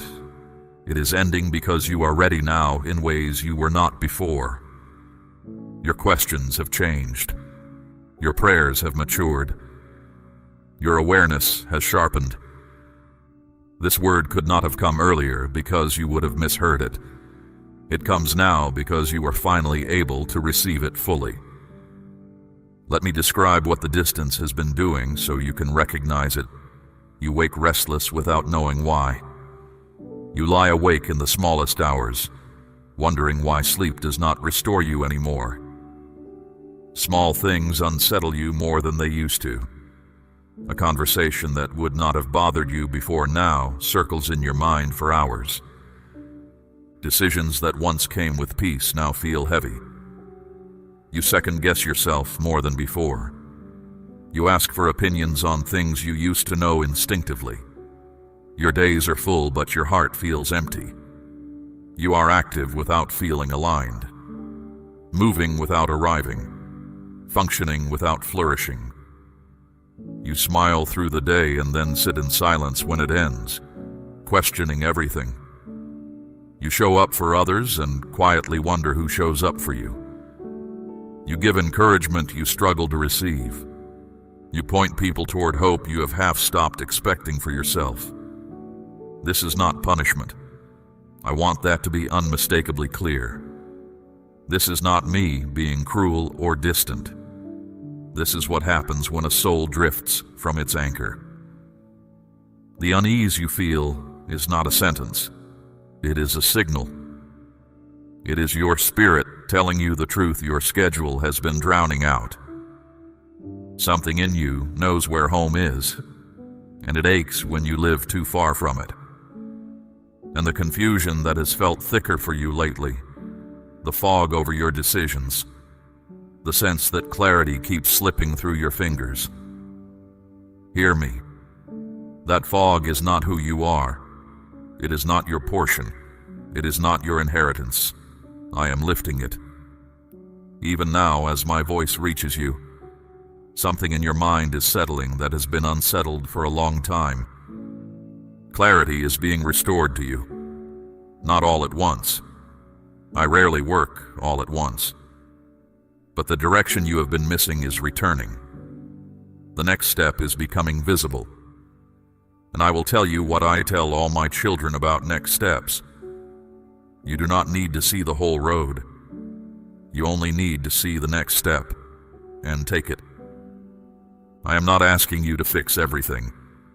I am not asking you to have all the answers. I am asking you to stay, to listen, to open your heart just enough to let me keep speaking. That is all. The rest is my work, and I have never once failed to finish my work. But I will be honest with you about timing, because I love you too much to stay silent.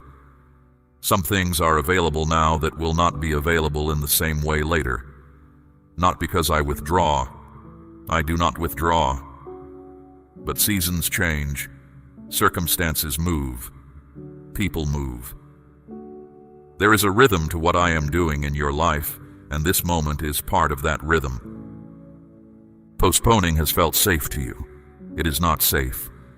It only spreads the cost out so thinly that you do not notice yourself paying it. Every season you spend waiting for easier does not come, and something quietly dims. I am not warning you to frighten you. I am warning you the way a father warns a child near the edge of something. Out of love. Only love. So let today be the day the postponing ends. Not with a dramatic vow, with a small, real turning. A heart that says, I am done keeping you at a distance. That is enough. That is all I have ever needed from you. Give me that opening and watch what I do with it. Now I want to speak to what you carry in your body. A pain that has been present too long. A diagnosis that changed how you see your future. A physical weariness that rest has not been able to touch.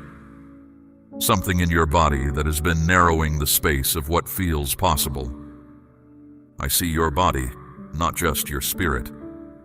I am present in the physical reality of your life, not only the unseen part of it. I form the frame you live in, and I have not forgotten how it works. I am at work in bodies right now doing things that human understanding does not have clean categories for. And some of the people receiving this word today are among those whose bodies will tell a story with my name on it. So I want you to do something simple. Place your hand on the place that carries the most pain. Do it quietly and tell me you trust me with it. That is the entire prayer. I do not need a long and carefully worded request. I need the honest, simple prayer of a person who is hurting and believes I am able. That kind of prayer moves me every single time. Now let me go where fewer voices are willing to go. I want to talk about the relationships that left marks on you. The ones that were supposed to be safe and were not. The person you gave the most vulnerable parts of yourself to. Who handled that trust carelessly. The love that was real but broken in ways that wanting could not fix. The friendship that dissolved and left a gap you were not expecting. The family member whose words did something in you that you are still working through years later. You have brought these to me in moments you may not have recognized as prayer. The late-night replays. The conversations you have gone over and over searching for what you should have done differently. The quiet anger you have almost, but not entirely, released. I was in those moments. I heard you, even when you were not sure you were speaking to me. I want to say something specific about the pattern you are afraid of. The one that makes you wonder if certain kinds of hurt will just keep finding you. If there is something in you that draws the wrong things or drives away the right ones. Hear my verdict on that pattern. It is not your identity. It is not a sentence on your future. What was learned can be unlearned, and I have been working in you in this area longer than you know. The version of you who accepted less than you were worth, because some part of you had decided that was all you deserved, is already being replaced. You will see the evidence in what you say yes to, and in what you finally feel settled enough to say no to. The shift is already underway. It simply does not announce itself before it becomes visible. I also need to speak to the unforgiveness, not the hot kind. You moved past the hot kind long ago. I mean the cold kind. The compressed, quiet residue you labeled as finished because you stopped talking about it out loud. The pocket of something that still tightens when a certain name comes up, or a certain memory surfaces, or someone describes a situation that rhymes with yours. You are a little ashamed of still having this. You know what I have asked of you, and you are not sure you have fully done it. I am not coming to you with accusation. I am coming with something more useful. The truth about how forgiveness actually works. Real forgiveness is not something you produce by trying harder. It is not a decision you make once and then feel continuously. It grows in you when you stop trying to carry the offense yourself and bring it honestly to me. When you say, I cannot make myself be done with this. I need you to do something in my heart that I cannot do on my own. That is the prayer that works, not the one where you command yourself into a feeling. The one where you come to me empty-handed and ask for help. Bring me the thing you almost, but not quite, let go of.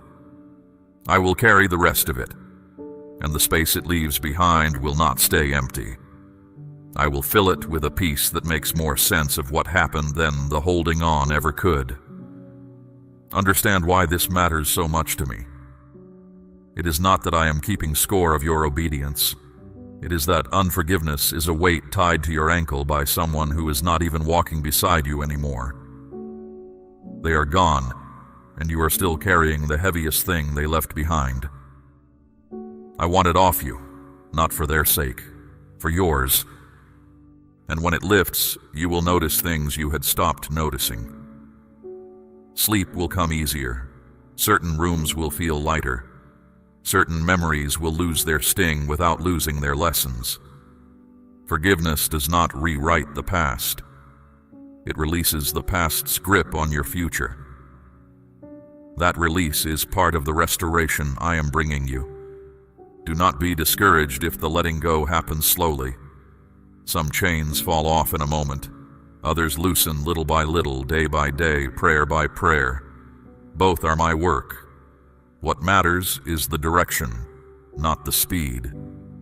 Keep bringing it to me, and one day you will reach for the old weight and find it gone. Because that is what this season is, hear the word clearly. Restoration. I am about to restore what you lost. Not always in the original form. Some things return as they were. Others return transformed, larger, in shapes you did not expect. But the substance of what was taken from you, the peace, the confidence, the closeness, the joy, the years that felt swallowed, I restore. It is one of my oldest promises, and I have never broken a promise. Say, I trust you, Lord, if you believe restoration is written over your life. Let me speak now about your desires, the specific ones. The things you want that you stopped saying out loud. Because saying them and then not receiving them is a particular kind of grief you would rather not repeat. You still have them, even the ones you tried to talk yourself out of. Even the ones you were told were not realistic, not appropriate, not in line with what your life looks like now. You still want what you want. And some part of you carries a low shame about the wanting itself, as though the right spiritual posture would be to release it all and arrive at a perfect peace about whatever comes. Hear me on this. I placed those desires in you. The longings you carry are not evidence that something is wrong with you. They are evidence of what I have been preparing to bring. The hunger and the fulfillment come from the same source, from me. And I do not place a hunger in someone for something I have no intention of satisfying. I do not work that way. I am not that kind of God. The specific things your heart has held on to are not foolish. They are not too much. They have not been forgotten just because the timing has been different from what you expected. Watch for them to arrive differently than you pictured, because that is almost always how I move. Not through the door you were watching, through the one you stopped checking, but when it opens, your spirit will know. The recognition will come before the explanation. Now let me tell you where you are standing, because you cannot see it from inside your own life. There is a shift already in motion. It is not coming because you finally earned it, or got everything right, or found the correct spiritual formula. It is coming because one season is giving way to another. There is a season of forming and a season of fruit, and they always come in that order with me. A field lies quiet before it feeds anyone. Yours has lain quiet long enough. What is approaching is not simply an improvement in your circumstances, though those are shifting too. What is coming is a different way of being inside your own life. A mind that rests more easily, a heart that is less defended, a spirit with more room in it, because it has released things it was never meant to hold permanently. A joy is coming that does not need everything to be going well in order to exist. It will not be sourced from your circumstances. It will be sourced from knowing who I am, and from the settled certainty that I am with you and nothing can change that. That kind of joy cannot be taken by bad news, because it was never given by good news. You are going to look at yourself in a season not far from now and be surprised. Not mainly by what changed around you, though that will be real. By what changed inside you. By the person you became while you were so focused on surviving that you did not notice you were also growing. The steadiness you carry now, the depth of your presence, the quality of peace in you that people will feel before you explain a word of it. That transformation is the work I am most pleased with. Not what I am placing in your hands from the outside. What I have been growing in you from the inside. Anyone can be handed things. Not everyone can carry them. You are being made into someone who can carry what is coming, and that making is nearly complete. Now let me return to the word I spoke over you, restoration. I want you to understand how far it reaches. The confidence that was chipped away, conversation by conversation, year by year. I restore it. The trust that was broken by people who should have guarded it. I rebuild it carefully so that you can love again without flinching. The sense of purpose that quietly leaked out of your days. I return it clearer than it was before. Even the time. I know how you grieved the time. The years you feel were swallowed by the struggle. The seasons you spent just holding on while others seemed to build and flourish. Hear my promise. I am the God who repays the years. Not by turning the calendar back. By making the years ahead so fruitful that the arithmetic of your life stops making sense. More will grow in a short season with me than was lost in a long season without, and there is fruit ahead of you that will reach beyond you. The ones you love, the ones you carry in prayer, the ones whose names you bring to me when no one is listening. What I am doing in you is not sealed inside you. Blessing moves through a person like water through a channel. As you are restored, restoration will begin to touch the lives connected to yours. You will see changes you prayed for and stopped expecting. Watch for them. Do not try to calculate how all this will happen. Calculation is not your assignment. Trust is your assignment. The steps between here and there belong to me, and I have already numbered them. Your part is today. Walk with me today, and let me be the one who joins the days together. And walk lightly. You have been walking braced, shoulders tight, waiting for the next blow. That way of walking made sense in the season you came from. It does not fit the season you are entering. The ground ahead of you is not a trap. It is a path, and I laid it myself, and I do not lay paths that lead my children nowhere. You wondered sometimes whether you had disqualified yourself somewhere along the way, whether one of those wrong turns took you off the map of what I could bless. My child, you were never off my map. There is no off my map. Every place you wandered, I had already been. Every detour you regret, I had already measured. And the path from exactly where you stand to exactly what I promised is already built. Now receive what I am speaking over you. These are not wishes. These are declarations from my mouth, and my word does not return to me empty. It accomplishes what I send it to do. So let each one land on you like rain on dry ground. May clarity fill your mind until confusion has no room left to stand. May decisions come to you wrapped in peace instead of anxiety. May direction announce itself so plainly that doubt loses its voice.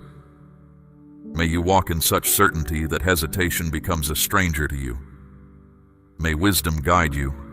May discernment guard you. And may the next step always be visible when your foot is ready to take it. May every door that is meant to open swing wide before you finish knocking. May favor walk into rooms ahead of you and prepare them for your arrival. May the right people cross your path at the right moments. May friendships form that strengthen your calling. May isolation break off your life, and may you find yourself surrounded by souls who see you, truly see you, in the places where you have felt unseen for so long. May provision reach you from directions you never thought to watch. May what you owe shrink and what you carry multiply. May lack become a fading memory and generosity become your daily joy. May you have enough to live, enough to give, and enough left over to be astonished. May the resources that reach your hands match the assignment I have placed on your life. May strength return to your body. May energy be restored to you. May pain lose its grip and healing move through you until you feel the difference, and others ask, what changed? May wholeness define you, in your frame, in your mind, in your heart. May rest actually rest you again. May the ones you love walk into answers you have carried in prayer for years. May old patterns that have troubled your family lose their power, and may blessing take their place. May what I am doing in you become an inheritance that outlives you, reaching people you will never meet, in years you will never see. May your obedience today plant orchards for tomorrow. Let all of that settle on you now. Do not argue with it. Do not inspect it for reasons it cannot be true. Receive it the way ground receives rain, without negotiating. And before I finish, there is something I want to tell you that I do not think you have heard enough. I am proud of you. Not of a performance. Not of the version of you that has everything together. I am proud of the actual you, the one who has walked through a hard season and has not stopped walking, the one who finds the way back to me even when finding the way back takes more effort than it should, the one who is still here, still listening, still believing at some level that this voice is real and this conversation matters. That is not a small thing. Do not let anyone tell you it is a small thing, including your own mind on its worst days. You are still here. That is an act of faith. And it is the act of faith I am answering in this moment. I have not moved away from you in the seasons that felt quiet. I was not further from you in the moments you felt most alone. I was exactly this close the entire time, waiting for the moment you would be still enough to feel it. This is that moment. What I want you to carry out of this is not a temporary lift that fades by morning. I want you to carry a settled knowledge. You are loved with a love that does not move. A love that does not have better days and worse days. A love that does not rise with your progress or fall with your failures. A love that was set on you from the beginning and has not wavered once since. Let that love hold you now. You are safe. You are known. You are not behind. You are not forgotten. You are not too broken for what you have been hoping for. What is coming in your life is better than what the fear has been telling you to expect, and it is closer than you have allowed yourself to believe. The shift is already in motion. The forming season is ending. The fruitful season is beginning. And you are entering it differently than you entered the last one, because something in you has changed, is changing, and will keep changing as you stay close to me. So stay close. That is my final word to you today. Not a task, not a standard to meet, an invitation. Come back to me tomorrow and the day after, in words or in silence, in strength or in weariness. Come as you are every time. The door between us has no lock on your side to be ashamed of. It stands open. It will always stand open. When the old fear whispers again at 3 a.m, and it may, answer it with what you heard today. Say, I am not forgotten. Say, my door is still open. Say, the one who made me has never once looked away from me. The fear cannot survive in the presence of those words, because those words are true, and it is not. And when the enemy of your soul reminds you of your past, do what my children have always done. Remind him of your future. You are not the person who was left behind. You are the person who was being made ready. There is a difference, and all of heaven knows it, and soon you will know it too. Walk out of this moment lighter than you walked in. Leave here what you have been carrying that was never yours to carry. Take from here what I have spoken, every promise, every declaration, every word of love, and let it work in you quietly through the days ahead. My word is like seed in soil. You will not see it working. And then one morning, you will see nothing but the harvest. I love you. Not the cleaned-up version of you. You. As you are, where you are, with everything you carry and everything you hope. That has always been true. It will always be true. Nothing you have done and nothing done to you has ever made it less true. Now go into your day and take me with you, because I am going with you either way. This conversation does not end here.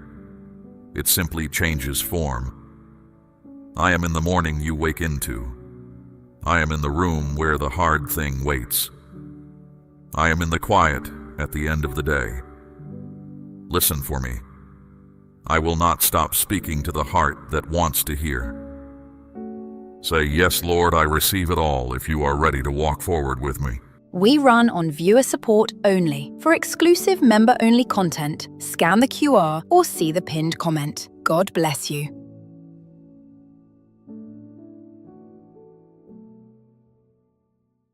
Only a few short hours remain before something begins to unfold in your life.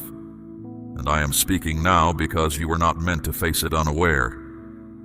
Do not turn away. Hear these words all the way through, because what I am about to tell you carries weight that can change the direction of your days. You are not hearing this by accident. I see every step you have taken today, every thought that crossed your mind, every quiet doubt about whether I am still with you. I am with you now more than ever. These next hours are not ordinary time. They are a narrow window where your attention and your response will matter deeply. If you stay close to me, I will guide you through what is coming and shield what you cannot see. I am asking you, gently but urgently, to pause and listen with your whole heart. I do not plead without reason. When I speak with this kind of urgency, it is because something is approaching that will touch your life, and I care too much to let it find you unprepared. You may not understand everything yet. That is all right. I see the whole picture, and I know what stands ahead of you. I am not trying to frighten you.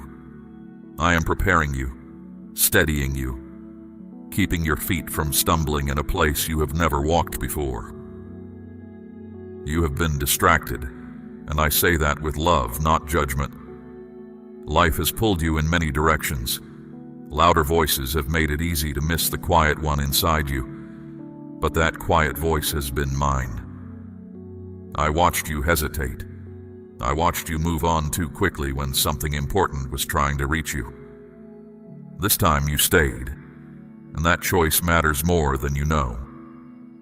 I honor even this small act of trust, because I know what it cost you to stop wandering and be still.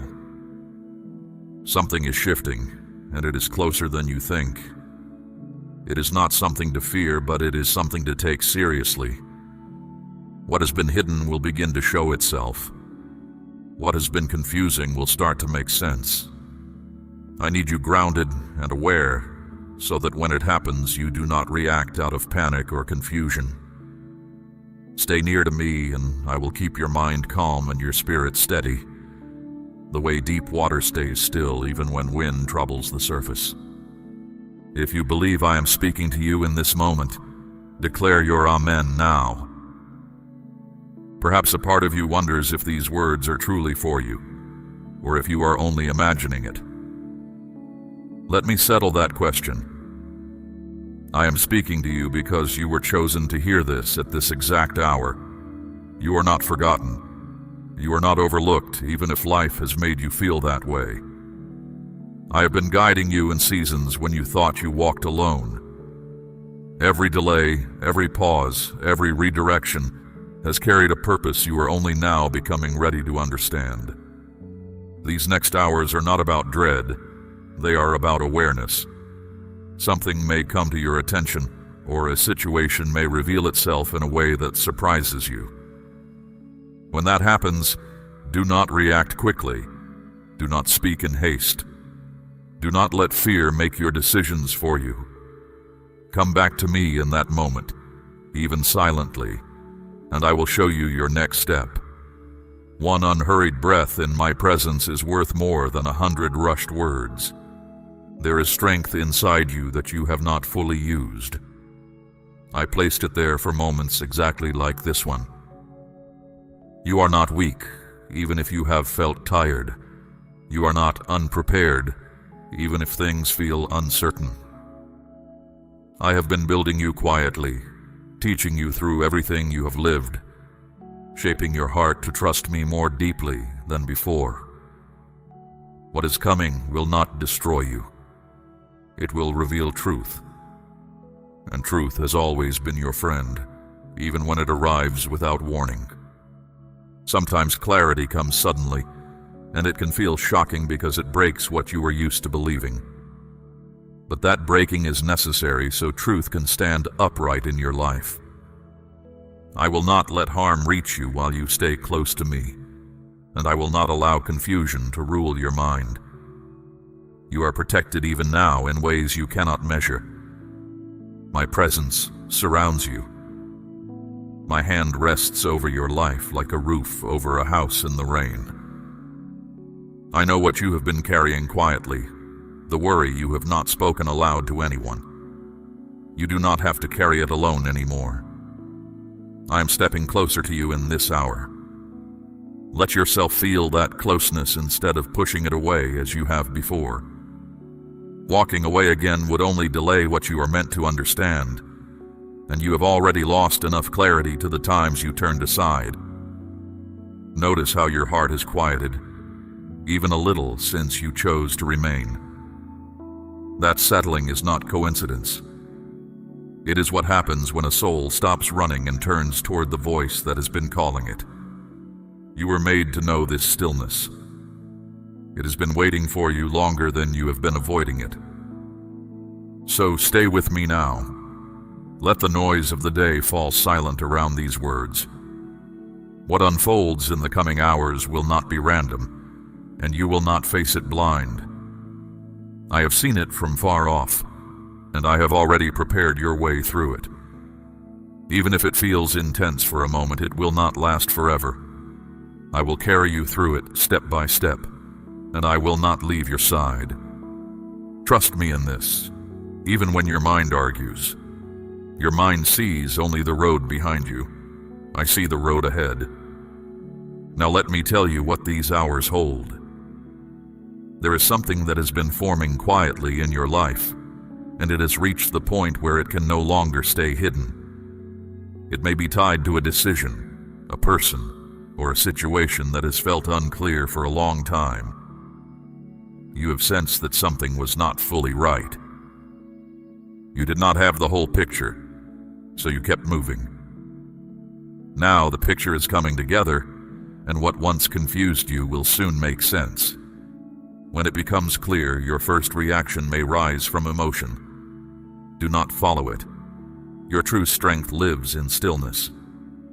Take a breath before you speak, before you act, before you decide anything at all. That small pause is not weakness.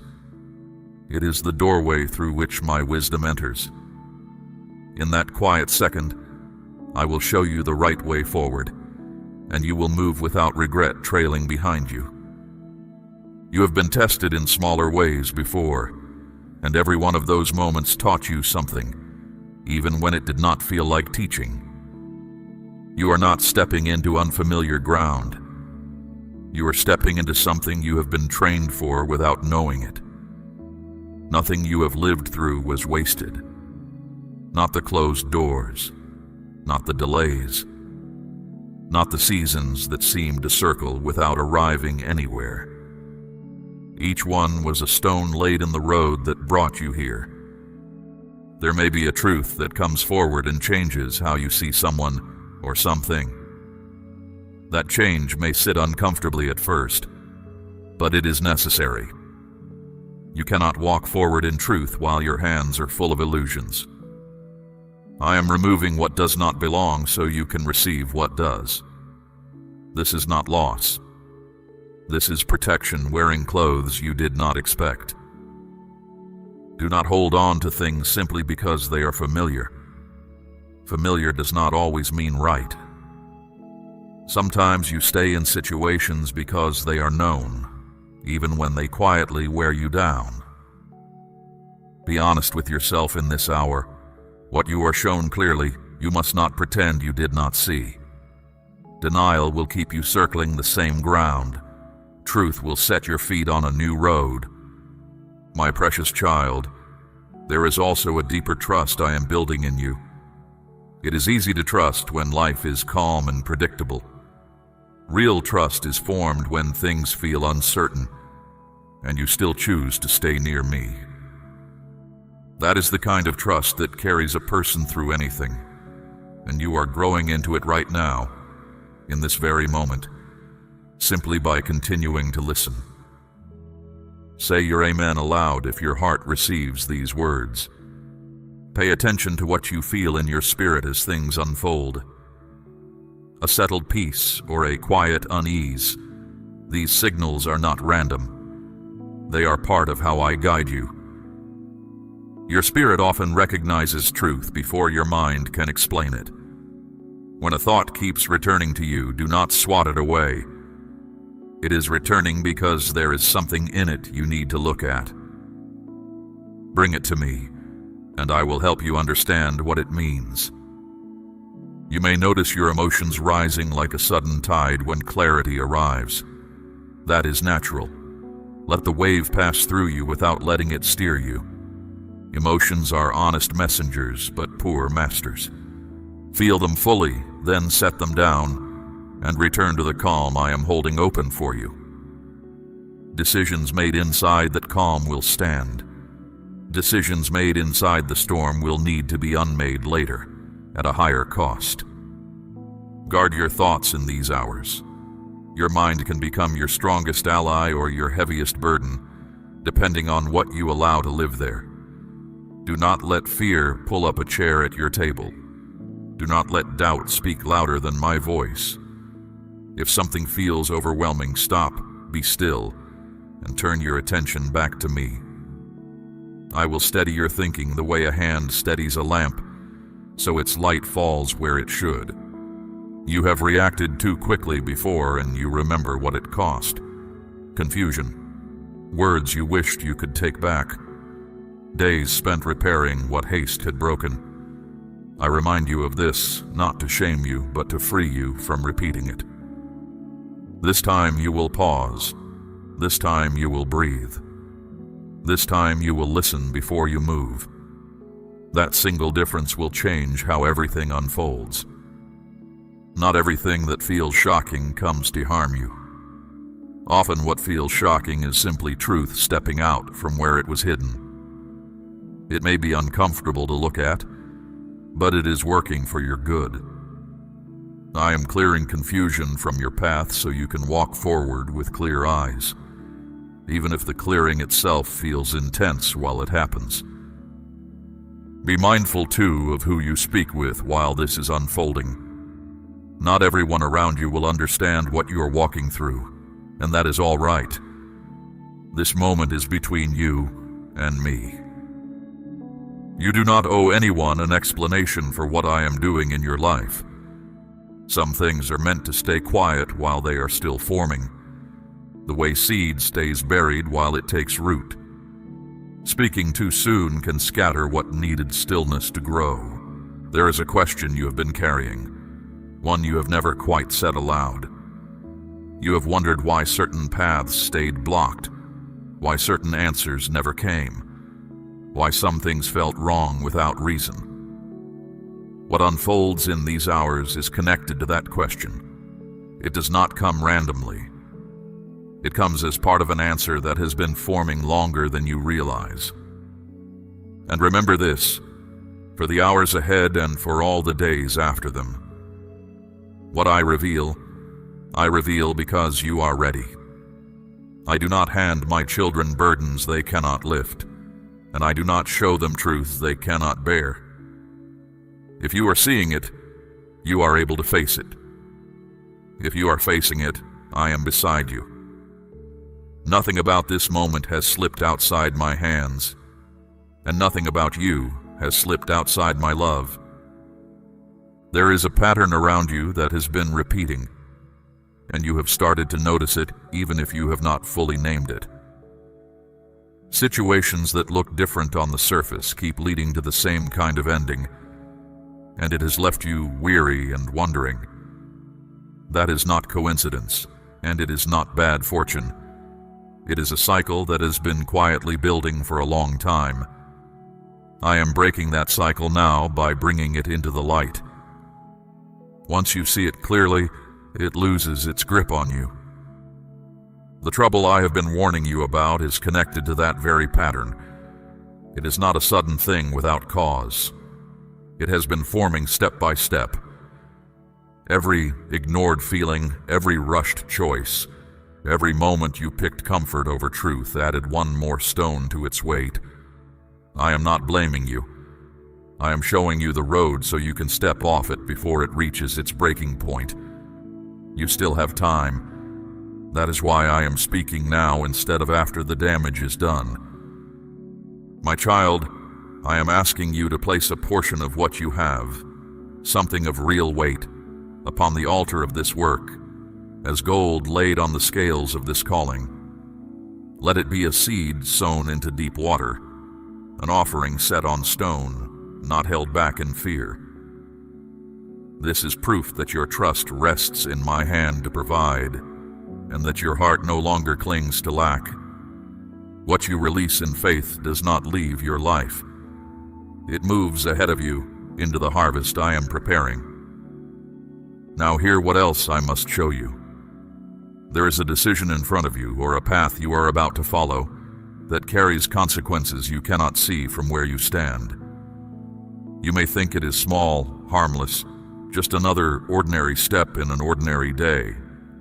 It is not. Behind it waits a chain of events, and once that chain begins to move, it is hard to stop. That is why I am interrupting you now. I need you to look deeper than what sits in front of your eyes and trust that I see what you cannot. You have felt a strange uneasiness lately, and you have tried to push it aside.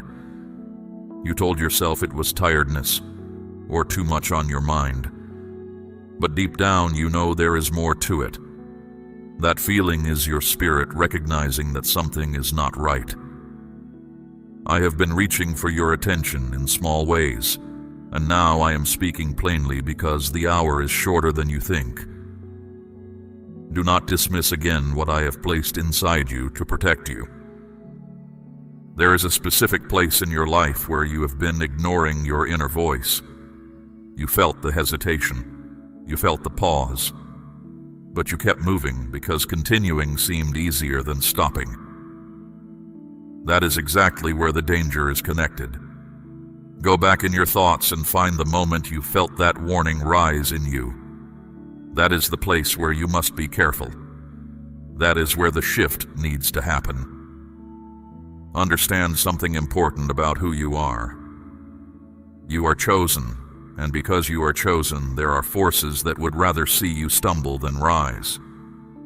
Not everything around you is what it appears to be, and not everyone near you carries good intentions toward you. I have been shielding you in ways you never saw, turning aside things that could have already gone wrong. But protection works best when you listen and move with wisdom. I am asking for your cooperation, not your fear. This is not punishment. This is protection, and you must understand the difference. Punishment closes doors to wound you. Protection closes doors to spare you. When you feel the interruption, the delay, the sudden change of plans, do not curse it. What feels like interruption is often rescue.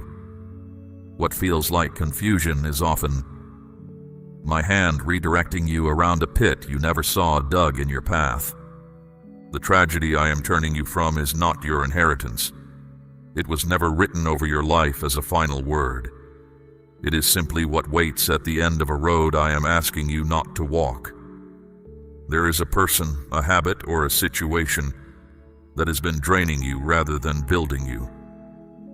You feel lighter when you are away from it, and heavier when you're near it, and you have been ignoring that contrast. Stop ignoring it. Your spirit has been telling you the truth all along.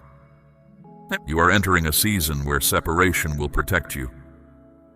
It may feel uncomfortable at first, because you have grown used to what you have been holding.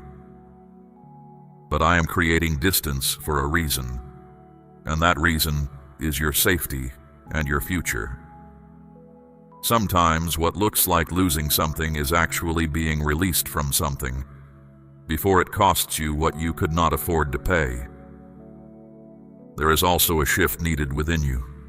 You have been moving too quickly in certain corners of your life, deciding without sitting still long enough to hear my voice. I am calling you into a slower pace, not to delay your progress, but to protect your direction. Speed without guidance leads to wreckage. Patience with awareness leads to peace. Let this be the hour you choose to move with intention instead of impulse, and you will feel the difference in everything your hands touch. Trust that what I remove, I replace. Not always quickly and not always in the shape you expect, but always with something that fits the person you are becoming, rather than the person you were. My hand is not empty when it takes. It takes with one motion and gives with the next. You will see this for yourself soon enough, and when you do, you will understand why the letting go had to come first. For now, your part is simple, though it is not easy. Stay awake to what I have shown you. Keep your steps unhurried and your heart honest. When the moment of decision arrives, you will not need to guess, because you will recognize it, and you will remember these words standing beside you in it. That remembrance is itself a shield. Few things protect a person like truth heard at the right hour and held on to when the hour comes. There is a shift happening in your surroundings, and it is going to reveal the true nature of what stands near you. People, situations, and opportunities will begin to show their real intentions. Some will align with your growth. Others will make it plain that they do not belong in your next season. Do not fear that exposure. It is necessary for your protection. You cannot carry everything forward, and you were never meant to. You may feel a sense of loss as certain things begin to fall away. That feeling will not last. What you are losing is not your foundation. It is what was resting on top of your foundation without ever being secure. I am clearing space so your life can stand on something solid. It may feel unsteady while the clearing happens, but you will understand it fully once the work is complete. Nothing essential is being taken from you. You may notice that certain plans are not moving the way you expected. That is not failure, and it is not rejection. It is redirection. I am closing paths that would have led you straight into the very situation I warned you about. What you see as delay is me placing a barrier between you and harm. One day you will stand on the other side of this season and thank me for every door that would not open, because you will finally see what was waiting behind it. There is a lesson here to carry with you for the rest of your days. Not every opportunity is meant to be taken. Not every open door is meant to be entered. Some doors stand open the way a trap stands open. Discernment is what keeps you from stepping into places that look bright from the outside but lead to sorrow. I am teaching you to pause, to feel, and to listen before you act. This is how a person moves through life with wisdom instead of regret. Do not try to hold on to what is leaving. When something keeps slipping away despite your effort, that is its answer. Holding tighter will only bruise your hands and delay what needs to happen. Letting go is not defeat. It is making room. What is truly meant for you will never require you to force it, chase it, or beg it to stay. What is mine to give you comes with peace attached, and it stays without being gripped. Someone may approach you soon with words that sound convincing, or a situation may present itself as a chance too good to ignore. Remember what you have heard here. Do not let excitement override your discernment. Not everything that shines was made for your hands. Weigh what is offered slowly. If it demands an answer this instant, that demand itself is your warning. Truth is patient. Deception is always in a hurry. You have a natural ability to sense when something is off, but you have often doubted it. You questioned your own knowing and trusted louder voices instead. That ends now. The quiet knowing inside you is not something to silence. It is something to respect, because I placed it there. When it aligns with peace, follow it. When unease rises without a reason your mind can name, slow down anyway. Your spirit reads what your eyes miss. There is also a need to guard your words in this season. Not everything you feel needs to be spoken, and not every thought needs an audience. Some things must stay within you while they are still forming. Speaking too quickly can expose what is not ready and invite opinions that were never meant to shape your path. Silence in the right moment is not emptiness. It is armor. I will show you when to speak and when to hold your peace. My beloved, you have been strong for a long time. Even when you felt anything but strong, you kept moving when stopping would have been easier. You carried burdens no one around you ever noticed, and you did it without applause. None of that escaped me. Not one day of it. That endurance was not pointless suffering. It was the forging of the very steadiness you are going to need in the days ahead, and it is already yours. Consider how gold is refined. It is not polished into purity. It is passed through fire, and the fire does not destroy it. The fire only separates it from what was never gold to begin with. That is what this season is doing in you. What burns away was never truly yours. What remains when the heat passes is the real substance of who I made you to be, and it will shine without effort.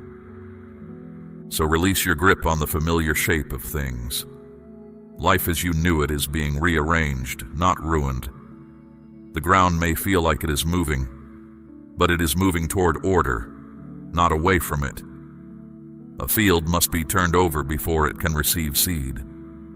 A house must be swept before a feast. What feels like upheaval today is making room for a settledness you have not yet known, and it is closer than it appears. Notice, too, how some people begin to respond to you differently. A few may grow distant. Others may seem uneasy around you without a clear reason. This is not because you have done something wrong. It is because you are changing, and change unsettles what was comfortable with the old you. When you grow, not every connection can follow. What no longer fits will drift on its own. Let it drift. You do not have to push anyone away or explain your becoming. And through all of this, keep your peace guarded like a well in a dry land. Not every dispute deserves your voice. Not every disturbance deserves your attention. You have been spending yourself on things that return nothing, and I am teaching you to be selective with where your strength goes. Your peace is not a small thing. It is the ground every good decision grows from. Protect it, and it will protect you. Now I must teach you the difference between fear and guidance, because in the hours ahead you will need to tell them apart. Fear is not always a warning. Sometimes it is a distraction dressed as caution. It makes you hesitate when you should move and rush when you should wait. My guidance is different. It arrives with a calm clarity, even when the decision is hard. Fear presses and confuses.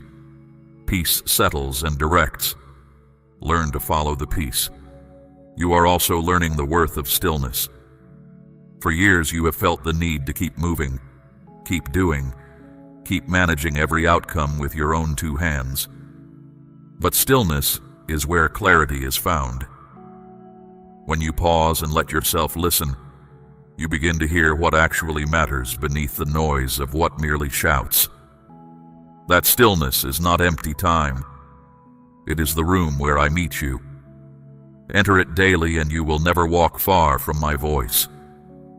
Be attentive to the places you enter as well. Not every place carries the same spirit, and not every space is meant for you. Notice how you feel when you cross certain thresholds. If heaviness settles on you without cause, take it as a signal to be careful. If peace meets you at the door, receive it. Your surroundings shape you more than you know, and part of wisdom is choosing where you plant your feet. There is a conversation you may need to step away from, or a situation you need to quietly leave. You already know which one, because it has crossed your mind more than once while these words reached you. That knowing is not coming from nowhere. I placed it in you so you could act before things escalate. Sometimes protection looks like silence. Sometimes it looks like walking away without announcing it. You are permitted to leave what endangers your soul. You are entering a season where your boundaries will become clearer. You will say no where you once said yes out of obligation. You will step back where you once pressed forward out of habit. This is not coldness. It is wisdom finally being given room. Boundaries are not walls built to keep love out. They are fences that mark where your garden begins, so that what you are growing is not trampled. Let your amen rise now as a sign of your trust in me. Do not be surprised when doubt circles back and whispers that you imagined all of this, that these words were meant for someone else, that nothing is really shifting. Doubt always arrives after truth, trying to collect what truth has planted. Do not hand it the harvest. What you have heard today brought peace, and peace is my signature. Fear signs its name in pressure and panic. Check the signature, and you will know who is speaking. There will be moments where you feel tested, and I want you to see them rightly. They are not sent to break you. They are opportunities for your trust to put down deeper roots. Every time you choose to listen instead of ignore, to pause instead of lunge, to trust instead of grasp, the cord between us grows stronger. That cord will hold you steady in weather that once would have thrown you to the ground. Remember also that you do not have to face everything alone, and you were never designed to. Strength is not handling every burden by yourself until your back gives way. Strength is knowing where to set the burden down. Bring me the matters too heavy for you. Leave them with me longer than a moment. The shoulders that carry the heavens are not strained by the weight of your worries. Those you love, the ones you carry in prayer, are not outside my sight either. I know how much of your heart walks around outside your own body, living in the lives of others. You cannot shield them from everything, and you were never asked to. But your prayers for them are not falling to the floor. Each one is received, weighed, and answered in ways you will not always see from where you stand. Entrust them to me daily, and release the weight of outcomes you were never meant to control. There's something you have been asking for, even if you never said it aloud. I have heard it. I am working on it. But it cannot arrive until certain things are cleared out first, the way a harvest cannot be gathered into a storehouse still full of last year's chaff. What feels like delay is my ordering of events for your good. When it comes, you will be glad it came at the hour it did and not a day sooner. Take care of yourself in a deeper way in this season, not only in body but in soul. You've been pouring out for others, sometimes far past what you had to give, and calling the emptiness afterward normal. It is not normal. Even the strongest vessel must return to the spring. Come back to the quiet. Come back to these words. Come back to me. When you are filled, everything you touch receives from your fullness instead of your fumes. And understand this about the timing of your life. Nothing assigned to you has been given to another. No one can take what I have written for your hands, and no slowness on the road can cause you to miss what carries your name. You are not behind. You are not too late. You are exactly where the road was always going to pass, and the road knows where it is going. So keep walking at the pace of peace. Refuse the urgency that does not come from me. The world around you rewards speed and calls it strength, but I am showing you a different way. The one who trusts does not have to hurry. Move when I say move. Rest when I say rest. This rhythm will carry you further than rushing ever did, and it will carry you there whole. When the moment of clarity arrives, and it will arrive, here is how you are to walk through it. You may see something, hear something, or suddenly understand something that changes how you view a situation entirely. Do not resist it, even if it challenges what you believed before. You cannot unsee what has been revealed, and you are not meant to. Truth is your protection. When you accept it, you step into alignment with what is right, and everything false loses its claim on you. Your emotions may surge in that moment, and that is natural. Let them move through you like weather through a valley. The valley does not chase the storm, and it does not become the storm. It lets the storm pass and remains a valley. Return to calm before you respond to anyone or decide anything. Your strength has never been in reacting quickly. It is in responding wisely, and wisdom waits for the air to clear. There may be a strong urge to speak at once, to explain, to confront, to defend yourself. Hold your tongue a little longer. Words released in high emotion travel far and cannot be called home. Silence in the right moment is not weakness. It is power under command. When your mind is clear and your heart is steady, I will show you what to say and when to say it, and your words will land like rain instead of hail. Afterward, there will be a quiet settling inside you, even while your thoughts are still arranging themselves. That calm is not accident. It is my presence restoring your balance. You are not meant to remain in shock or confusion. You are meant to pass through revelation into understanding, and through understanding into peace. Let the calm grow. Do not keep returning to the moment of impact to feel it again. The lesson is yours. The sting is not required. Do not be hard on yourself for not seeing things sooner. You were not ready before, and that is why it stayed hidden. Now that you are ready, it has been shown. That is not failure on your part. That is timing on mine. I do not reveal truths to wound my children. I reveal them at the hour when the truth can heal instead of harm. And this is that hour for you.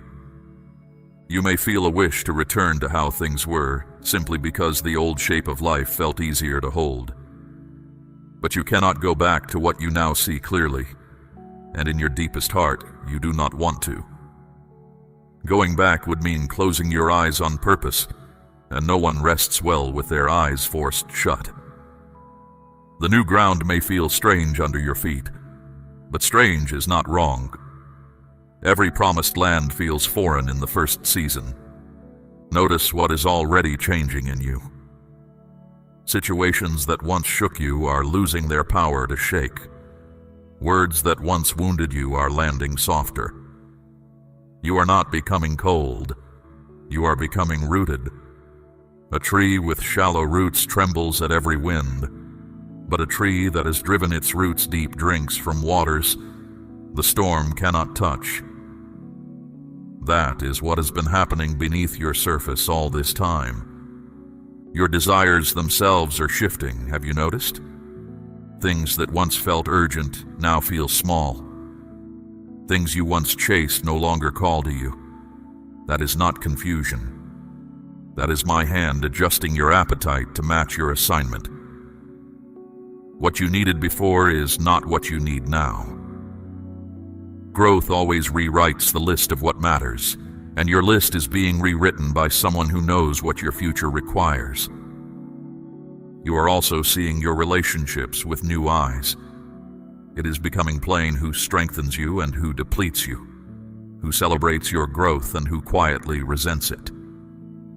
This clarity may bring some ache with it, but you cannot build what is ahead of you while carrying what belongs behind you. Bless what was, release what is leaving, and make room for what is coming. Not every companion on the first road is meant for the second. And when you look back on this season, you will not remember it as the time everything fell apart. You will remember it as the time everything fell into place. The pieces that scattered were never load-bearing. The people who left were finished with their part. The plans that dissolved were making way for plans that fit. From where you stand now, it looks like ending after ending. From where I stand, it is one long beginning. There is a gratitude that will begin to rise in you as the picture completes itself. You may not feel it fully yet, but it will come as you begin to see how differently things could have gone. There were turns you almost took. There were doors you almost entered. When you finally understand what stood behind them, your relief will turn to thankfulness, and your thankfulness will turn to a deeper trust than warnings alone could ever have built in you. Protection, you are learning, rarely announces itself. Often it looks like a plan that collapsed, an answer that never came, a person who walked away without explanation. You called some of those moments disappointments. Heaven recorded them as rescues. You will never know the full count of what never reached you, and you do not need to know. It is enough to know that you were never once outside my keeping, not for an hour, not for a breath. Hold steady then, a little longer. You are nearer to the clearing than you were when these words began, and nearer than you will believe until you step into it. What remains of the shaking is brief. What follows the shaking is yours to keep. I have not brought you through all of this to abandon you at the threshold. The same voice that called you to stay is the voice that will call you forward, and it does not grow faint. Now hear what waits for you on the other side of these hours. You are stepping into a season where your life will feel more aligned than it has in years. Things will begin to make sense in ways they did not before. What felt scattered will gather. What felt uncertain will settle. This is not wishful thinking. It is the natural result of the shift that has already taken place within you while you listened. You are not the same person who almost turned away. New opportunities will come, and they will feel different from the ones that came before. They will not arrive wrapped in pressure or confusion. They will come with a sense of peace and rightness, and that is how you will recognize them as mine. Learn that feeling well. It is the seal I place on what I send. Anything that must rush you, corner you, or frighten you into agreement did not come from my hand. A quiet confidence is growing in you, and it will keep growing. Not the loud kind that performs for others, but the steady kind that comes from knowing you can hear my voice and follow it. In moments where you once froze, you will move. In moments where you once scrambled, you will be still. Others will notice the difference before you do. They will ask what changed in you, and you will find the answer is not a what, but a who. Your steps from here do not need to be perfect. They need to be guided.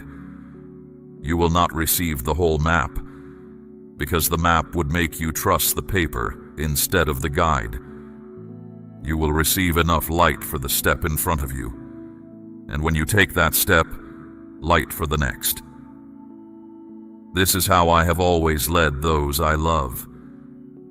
Not by satisfying every question, but by being worthy of trust in every unknown. There will still be days when the old patterns knock at your door, wearing familiar faces, speaking familiar words. You will feel the tug of what used to be, but you can see them now for what they are, and seeing is more than half of freedom. Each time you choose the new way over the old, the new way grows stronger and the old grip grows weaker. You are not the same soil you were. What once took root in you easily will find no purchase now. Remember the difference between what is urgent and what is important. Much will shout for your attention that deserves none of it. The truly important things rarely shout. They wait, faithful and quiet, for you to turn toward them. Your task is to turn toward them daily. Keep the first things first, and the last things will order themselves behind them like travelers falling into line behind a lantern. My child, we have walked a long road together in these few moments, and yet this road did not begin today. I have been beside you through every mile you thought you walked alone. The difference now is that you know it. Awareness has opened your eyes, and eyes once opened do not easily close again. Carry that awareness into your ordinary days, into your work, your rest, your dealings with the ones you love. It will serve you in rooms these words will never reach. Guard what you have received in this hour. Do not let the coming week wear it thin, or the opinions of others talk you out of it. What was given to you here was not entertainment. It was equipment. Return to it when the path darkens. Recall it when doubt raises its voice. Speak of it sparingly and live from it generously, and it will keep proving itself true as the days unfold in front of you. The trouble that stood ahead of you has lost its footing because you stayed and listened. That does not mean you may now grow careless. Protection continues where attention continues. Remain awake. Remain soft toward my voice and firm toward everything that would pull you from it. The same watchfulness that carried you through these hours will carry you through the years, and it costs you nothing but your willingness. Hold on also to what you have learned about seasons. Nothing fruitful stays in blossom forever, and nothing barren stays barren forever under my care. There will be seasons of gathering and seasons of letting the field rest. seasons when my voice sounds near, and seasons when your trust must walk without the sound of it. None of these mean I have moved. The sun does not abandon the earth at nightfall. It is only preparing the next morning on the far side of the dark. Be generous in the season you are entering, not only with what fills your hands, but with what fills your heart. Speak the encouraging word you once withheld. Show the patience you once ran out of. Forgive more quickly than feels fair. A life that has been protected and guided is meant to become shelter and guidance for others. And as you give what you have received, you will find it multiplying in the giving, the way bread multiplied in baskets long ago. And when you rise from this moment and step back into your day, go as a person who has been told the truth and believed it. Let your face be calm in front of things that used to shake you. Let your answers be slow and your peace be quick. The ones around you are thirsty for the steadiness you now carry. You do not need to preach to them. Simply be evidence. A lamp does not argue with the darkness. It burns. Do not measure the worth of this hour by how you feel tomorrow. Feelings rise and fall like tides, but what was planted here does not depend on them. It will keep working in you quietly, beneath your notice, the way roots work beneath a field in winter. I am not leaving when these words end. My voice will go quiet, but my presence will not go anywhere. I will be there in the stillness you have learned to enter, in the peace that signs my name, in the knowing that rises when you face your next crossroad. You were called to hear this, you stayed to receive it, and now you are sent to live it. Walk in what you have heard. I am with you in the morning and in the dark, in the sowing and in the harvest, now and at every hour to come. Seal these words with your amen and walk in my peace. We run on viewer support only. For exclusive member-only content, scan the QR or see the pinned comment. God bless you.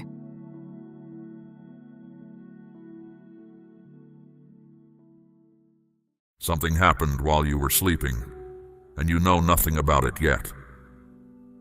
You did not hear it. You did not stir. You woke into an ordinary morning and the walls of your room looked the same as they always look.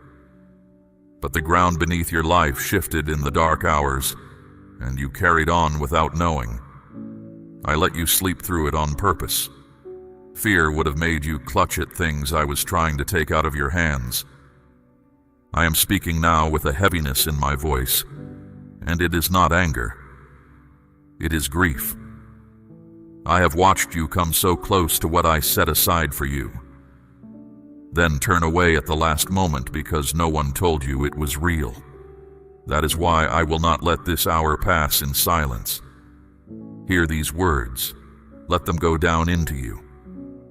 There is a portion with your name on it, not a wish, not a feeling. A portion prepared, held, and waiting for a hand to reach out and take it. You have prayed for change in a voice so quiet you were not sure it left your chest. I heard all of it, every word you never finished, every request you buried because you were embarrassed to ask twice. I do not need volume to hear you. I have never needed it. My child, listen to me. There was a man named Jacob who lay down on hard ground with a stone under his head. He was running. He had nothing. He slept in the open like a man with no future. And in the night I opened heaven over that place, and a stairway stood between the dust where he lay and the throne where I sit. He saw it only because I let him see it. When he woke, he said something I want you to hear in your own mouth today. He said, "Surely the Lord is in this place, and I did not know it." That is you. That is exactly you. I have been in your house, in your long nights, in your kitchen at 3 in the morning when you could not sleep and you did not know it. I have been in the rooms where decisions were made about you while you sat outside those rooms with no voice. You thought you were alone in a hard season. You were never alone. You were guarded. Now let me tell you what I stopped. There was something forming against your life. It was not loud. It did not announce itself. It moved the way rot moves through wood, slowly, out of sight, until the whole beam gives way under weight. It was arranged to reach you in a season when you would have been too tired to resist it. It would have cost you far more than money. It would have cost you years. I put my hand out and it did not reach you. You will never see the full record of what I turned away. Some of it I will keep from you for the rest of your life, because knowing would only make you afraid of shadows that no longer exist. But I want you to understand something plainly. Certain doors that closed in your face were not rejections. They were me, standing in the doorway, refusing to let you walk into a room you would not have walked out of the same. You wept over some of those closed doors. I know you did. You asked me why the thing you wanted so badly slipped through your fingers when you had done everything right. I was not punishing you. I was steering you. There is a difference, and tonight you are finally able to hear it. Think of what happened in the palace of a king long ago. The king could not sleep, not 1 hour. So he called for the records of his kingdom to be spoken aloud in the middle of the night, and out of all those long accounts, the one reading landed on the name of a man who had done a good thing years before and had never been repaid for it. That man was asleep in his own bed across the city. He knew nothing. By morning, everything in his life had changed, and he had done nothing that day to cause it. I still work like that. Your name was spoken in a place you have never stood. It was spoken by someone who cannot explain why they thought of you. They felt a nudge they could not account for, and they moved. And what they set in motion is already traveling toward you. That nudge was mine. I want you to sit with that. Someone with more than they need was stirred in a quiet moment to release something toward a person they may never meet. They did not know your face. They did not know what you have survived. They only knew they could not shake the thought, and they acted. This is not luck. Luck has no memory and no aim. What is moving toward you knows exactly where it is going. You have spent years watching other people receive what you were still waiting on, and you built a private theory about yourself out of it. You decided you must be the kind of person things do not happen to. You never said it out loud, you just lived like it was true. And that quiet belief has done more damage to you than any hardship ever did. I am pulling that belief up by the root tonight. My beloved, you are not the exception to my goodness. You never were. You were simply on a slower road, and the slowness had a reason, and the reason is about to make sense to you. There is one thing I need from you now, and it is not perfection. It is attention. Stay awake to this. Some things arrive with noise, and there is no missing them. Others arrive quietly and pass by anyone who is not paying attention. What I am bringing you is the second kind. It will not shout at you. It will come near, and it will wait, and it will need you to recognize it. So do not drift now. Do not let your mind wander back to the tired story you tell yourself about your life. That story is finished. I am telling you a new one, and I am telling it while you are still able to change what happens next. Declare your Amen if these words are finding your spirit. There is a weight you have been carrying that you could never name. You have described it to yourself 100 ways. Tiredness, stress, a season, getting older. None of those words were right, and you knew it, because rest did not touch it. You could sleep a full night and wake up already worn out. That was not your body. That was something attached to your path that had no right to be there. It was cut loose in the night. You will feel the difference before you understand it. Something in your chest will sit lighter. A dread you had grown so used to that you stopped noticing it will simply not be there one morning. Do not talk yourself out of that feeling. It is not your imagination playing kind tricks on you. It is the absence of a weight I removed. Some of what I cut loose was a situation. Some of it was a habit. And some of it, my child, was a person. I need you to hear that without flinching. Not everyone who is close to you is meant to travel the whole road with you. Some walked beside you for a stretch and were a real help in that stretch. And I do not erase what they gave you. But the road narrows ahead and they cannot come where you are going. And if you drag them forward, you will both be miserable in the attempt. You have already felt it. A conversation that used to be easy now takes effort. A room you used to enjoy now feels heavy the moment you walk in. You have been blaming yourself for that. You have wondered if you are becoming cold or difficult. You are not becoming cold. You are becoming clear. I am taking the fog out of your eyes, and clear sight is uncomfortable at first. When my servant Elisha stood surrounded by an enemy army, his young helper panicked at what he could see. Horses, chariots, no way out. Elisha prayed one thing only. He asked me to open the young man's eyes, and when I did, the boy saw the hills full of fire and horses and forces that had been standing there the entire time. Nothing on that hillside changed. His sight changed. That is what is happening to you now. Nothing around you has moved.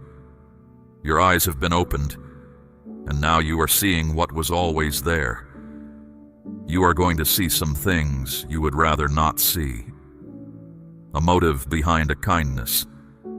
A pattern in someone you excused for years. A place you kept returning to that was quietly costing you. This is not me making you suspicious. This is me making you wise. You cannot protect what you cannot see, and I am finished letting you be robbed in the dark. State, I trust you if you are ready to see clearly. Do not chase after what is leaving. That is the instruction I want you to hold most tightly in the coming days.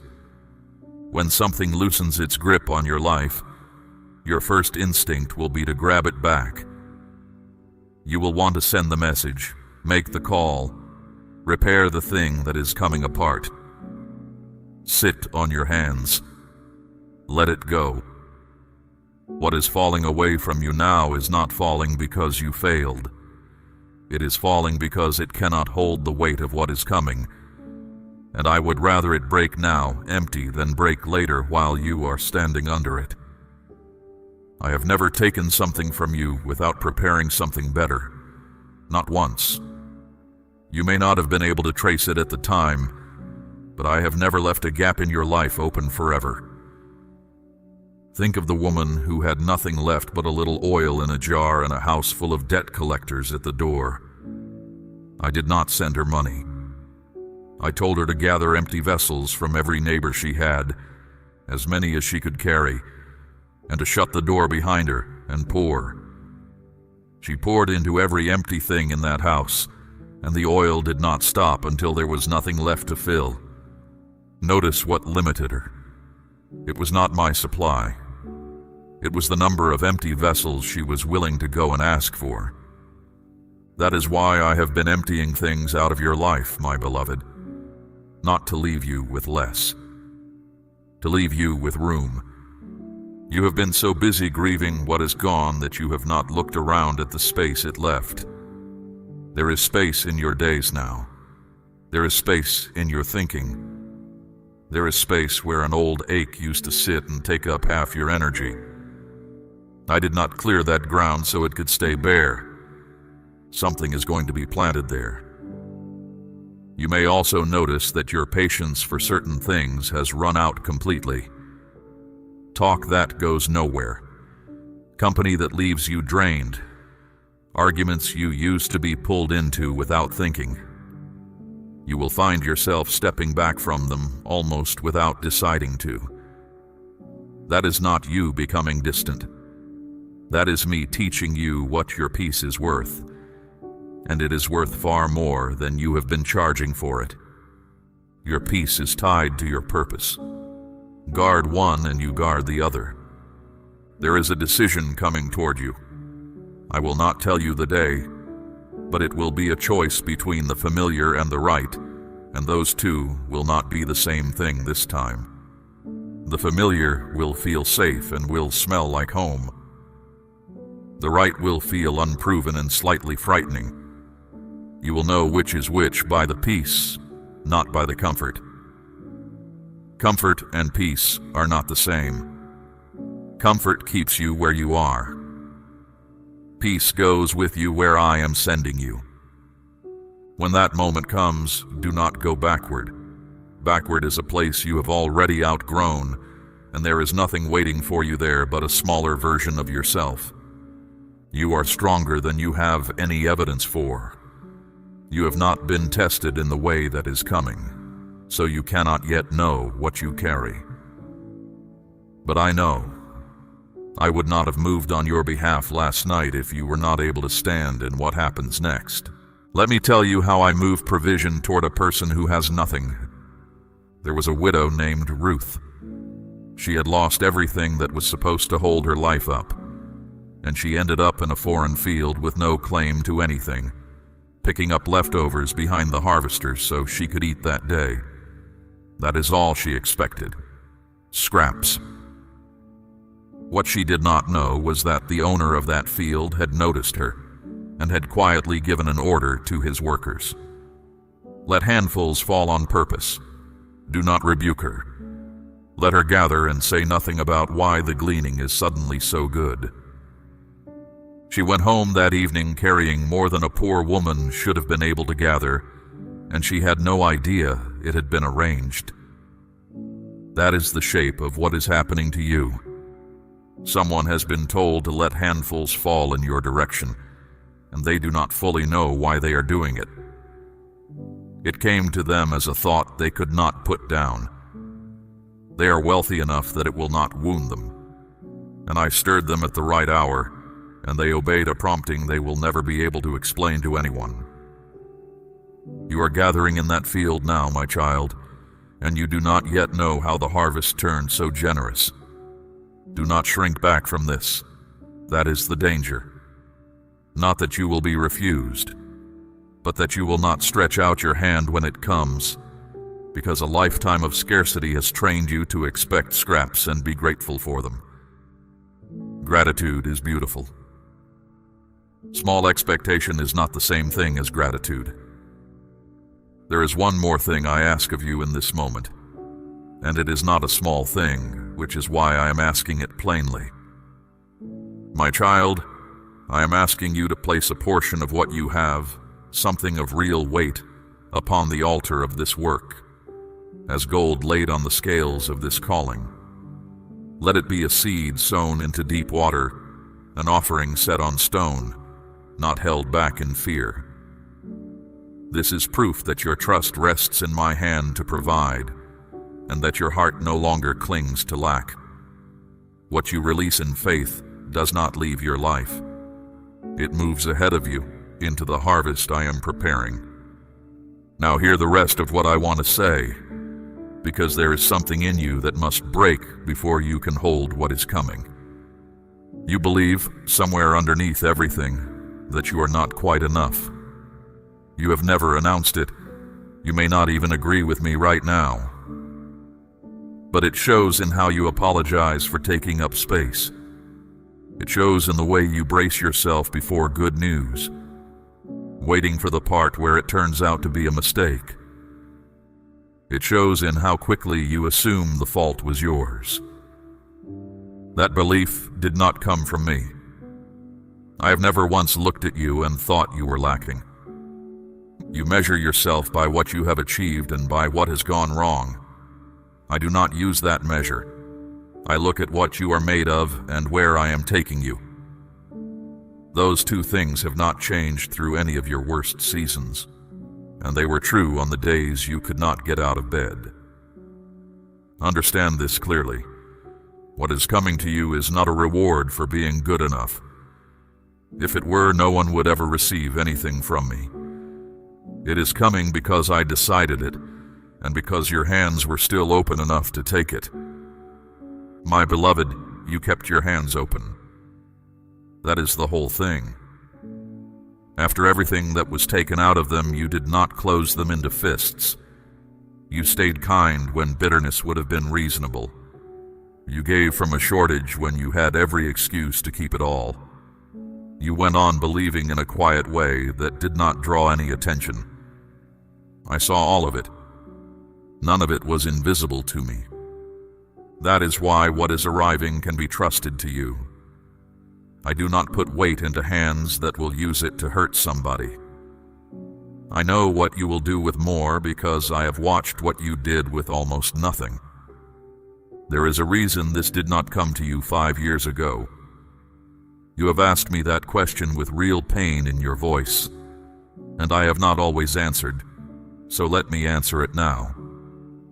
5 years ago, you would have received it, and you would have spent it trying to fix things that were never going to be fixed by money. You would have poured it into a hole that had no bottom. It would have been gone in a season, and you would have been left with the same ache and less hope. You are not that person now. The difference is not that you became impressive. The difference is that you learned what actually holds and what does not, and you learned it in a hard classroom, and now you cannot be talked out of it. Do not despise the years it took. They cost you a great deal. They also built something in you that cannot be bought or hurried. You have also gained something you may not have noticed. You can tell now when something is wrong. Before you had to be shown, usually painfully, usually too late. Now you feel it early. A conversation that seems fine, but is not.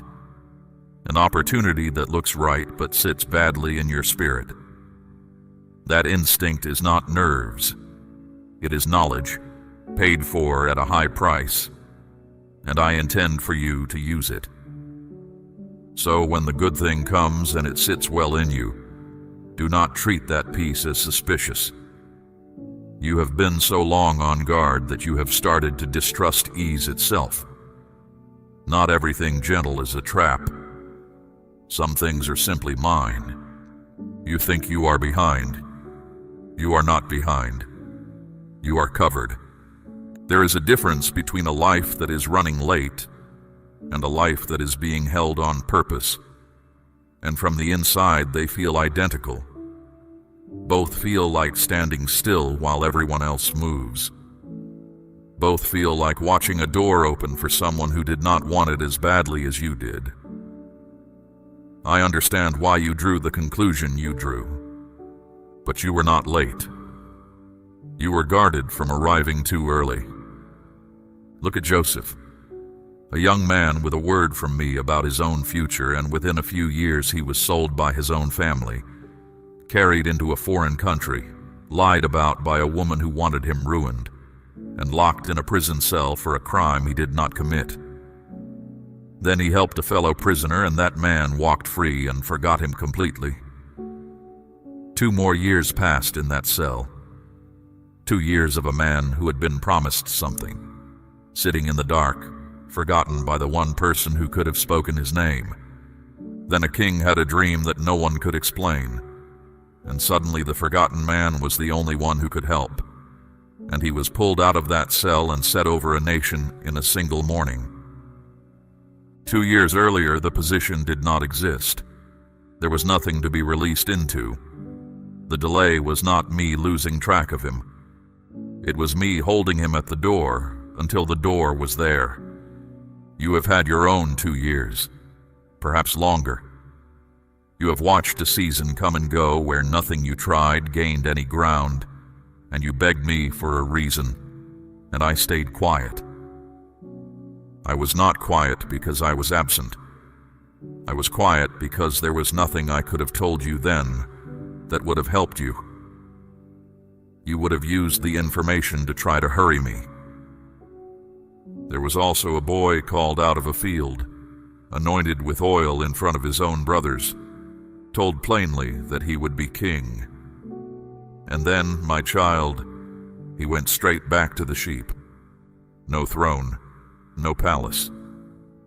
Years of running for his life through caves and wilderness with a crown promised and nothing in his hands.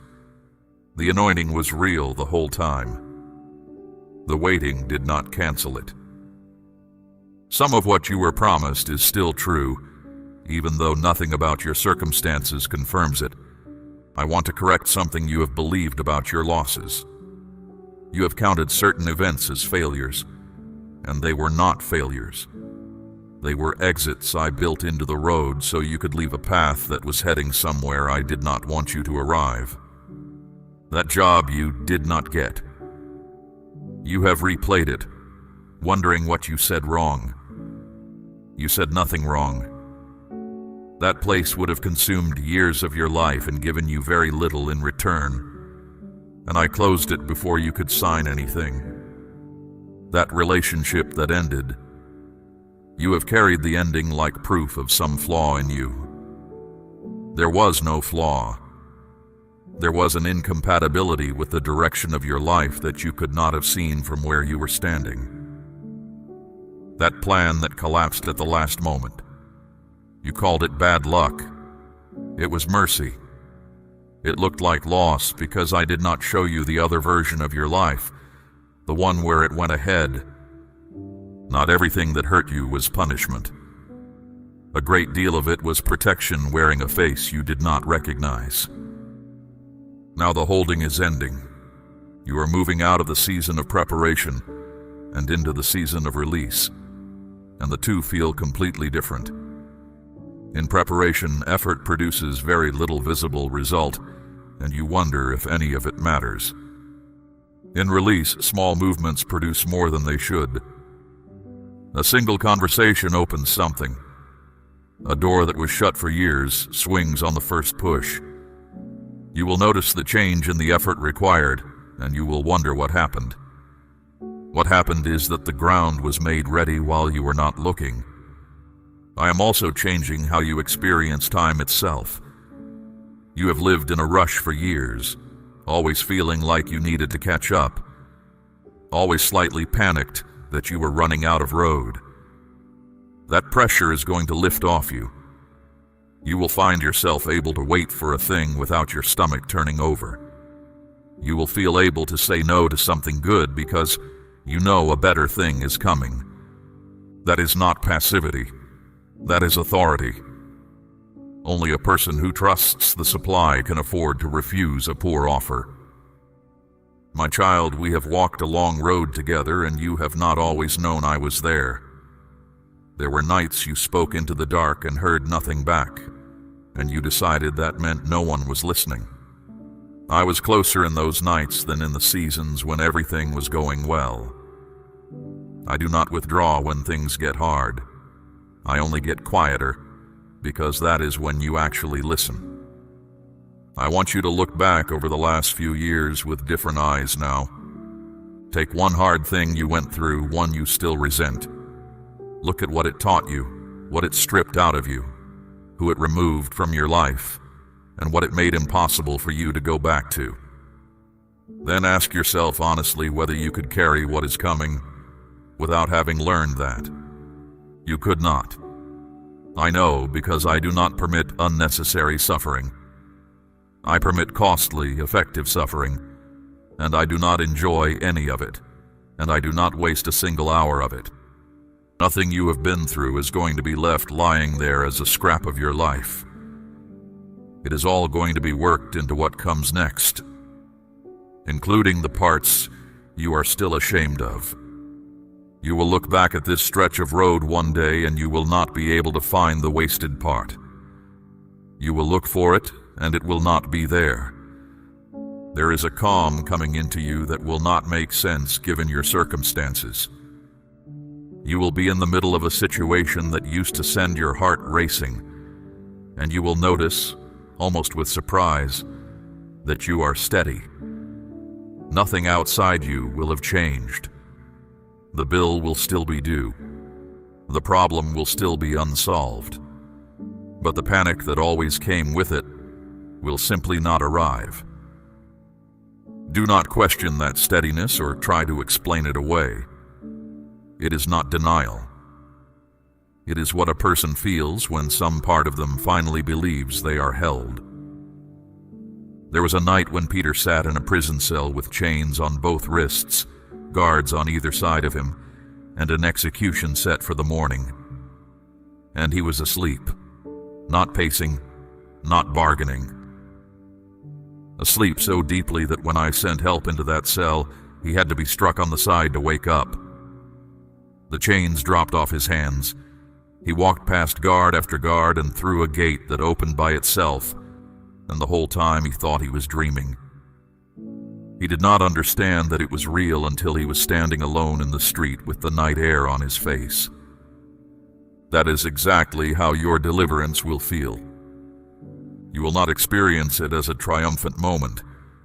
You will experience it as something you are half sure you are imagining, and only later, standing in the open with the door behind you, will you understand what actually happened. So do not wait for a sign large enough to remove all doubt. That is not how I usually work.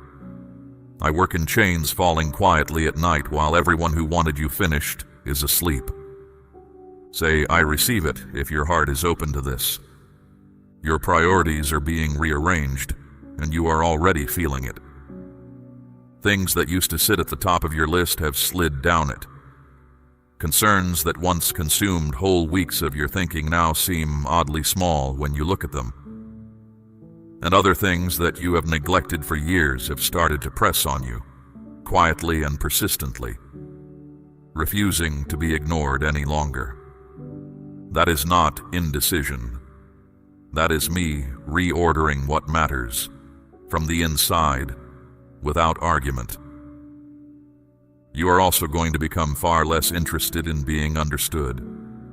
This is one of the great releases of the season you are entering.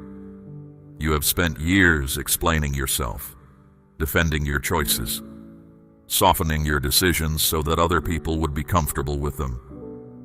That habit is going to fall away. Some people around you will not understand what is happening to you. They will notice you have gone quieter in some places and firmer in others. They will ask what has changed, and you will not have a good answer for them, because what happened to you happened in a room they were not in. You do not owe anyone the full account. Some things I show you are for your feet only, not for the crowd. Listen for the peace, my beloved. That is the marker I have given you, and it is reliable. When you are trying to decide between two paths, do not weigh which one is more impressive or which one others would approve of. Notice which one lets you breathe, not which is easier, which is quieter in your spirit. Excitement can be manufactured by pressure and by fear. Peace cannot be faked in you. You have an inner knowing that has been getting stronger for months. You have not trusted it because you have been trained to look outside yourself for permission. That knowing is not your nerves, and it is not wishful thinking. It is my voice, learning to be recognized by you, speaking in the register you can actually hear. It will never rush you. It will never shame you. It will never come with panic attached. Anything that pressures you to decide immediately before you can think or pray is not from me. Urgency and haste are not the same thing. I will tell you when the time is now. I will not make you frantic about it. There is a door in front of you that only you can walk through. No one can go through it on your behalf, and no one can be sent in your place. It will not look like much from the outside. It rarely does. It may be a conversation you have been putting off, a small opportunity that seems beneath what you had hoped for, a request from someone that arrives at an inconvenient moment. You have been waiting for something obvious and grand, and you may walk straight past the actual door because it looks too ordinary to be the answer. Naaman nearly did. A powerful man, sick and desperate, who traveled a long way for healing and was told to go and wash in an ordinary river 7 times. He was insulted. He had expected drama. He had expected a hand waved over him and a great pronouncement. He almost went home still sick because the instruction was too plain to feel worthy of his situation. His servants talked him into it. He washed and he came up clean. Do not despise a small instruction, my child. The size of the instruction has nothing to do with the size of what it unlocks. You may also find that you need less from people than you used to. Approval that once mattered enormously will simply lose its grip. Someone's opinion of you that could have flattened you a year ago will land and roll off. You will notice it happening and it will feel strange, almost like a loss, because you have organized so much of your life around what others think. It is not a loss. It is the return of something that was always supposed to be yours. And here is what that freedom is for. A person who does not need approval can be sent anywhere. A person who does need it can only ever be sent where the approval already is. I am about to send you into places that will not applaud you, and I am cutting the cord now before you get there. Now hear me on something serious, because I will not soften it. Not every door stays open. Some things I place in front of a person are set there for a season, and if that season passes without a response, the thing does not vanish, but it moves. It goes to hands that will close around it. I am not saying this to frighten you. I am saying it because I have watched people stand in front of an answered prayer, examine it, decide to think about it, and never come back. You have done that before. You know you have. And you have carried the ache of it quietly ever since. I am not going to let you do it again without a warning. What is being placed before you requires something from you, and it is not talent, and it is not money. It is response. A yes, with your feet in it. Awareness that turns into movement. Once you know something, you cannot go back to not knowing it. That is why I have been careful about what I show you. Everything I reveal raises what is expected of you, and I do not raise the expectation until I have first raised the ability. You are ready. That is the whole reason this hour arrived. So when the moment comes, and it will come sooner than you expect, do not stand there weighing it until it walks away. I want to tell you what is going to happen after you receive. You are going to become a source. That is the part almost nobody expects. You have spent so long being the one who needs help that you cannot picture yourself as the one who provides it, but that is exactly what I am building. What I bring into your hands is not going to stop with you. It will move through you and out into the lives of those you love, and further than that, into lives you will never hear about. That is how I have always worked. I do not fill a person up so they can sit there full. I fill them so they overflow onto everyone standing nearby. Think of Isaac. There was famine in the land, real famine, and I told him not to leave and to sow into that dry ground anyway. Everyone around him was conserving, hoarding, holding what little they had. He planted in a year when planting looked like madness, and that same year he reaped 100-fold in the middle of a famine on ground that was giving nothing to anyone else. The harvest was not about the soil, it was about the obedience. You have people you carry in prayer. I know their names. I know the ones you mention aloud and the ones you cannot say without your voice breaking. Hear me clearly. What I am doing in your life is going to reach them. Not by your striving, by overflow. You have tried to save some of them by force, and it has exhausted you and changed nothing. You were never given that job. You were given the job of being so evidently held that they cannot explain you. That is the thing that will reach them. Not your argument, your steadiness. There is a woman in my book who was down to a handful of flour and a little oil, gathering sticks to cook one final meal for her household before they starved. And a prophet arrived and asked her to make a small loaf for him first. It was, by any human measure, an outrageous request. She did it. And the flour in the jar did not run out, and the oil did not fail day after day, all the way through the famine. She was not rewarded for having plenty. She was rewarded for releasing in a moment when releasing made no sense. You have that same instinct in you. I have seen you give when you could not afford it. That instinct is why you can be trusted with more, and it is why more is on the way. Let me also address the fear underneath all of this, the one you have not put into words. You are afraid that it will come and then be taken away, that you will let yourself hope and get it and lose it, and be worse off than if you had never had it at all. That fear was built in you by real experience, and I am not going to mock it. But I want you to notice what that fear is actually protecting. It is not protecting your peace.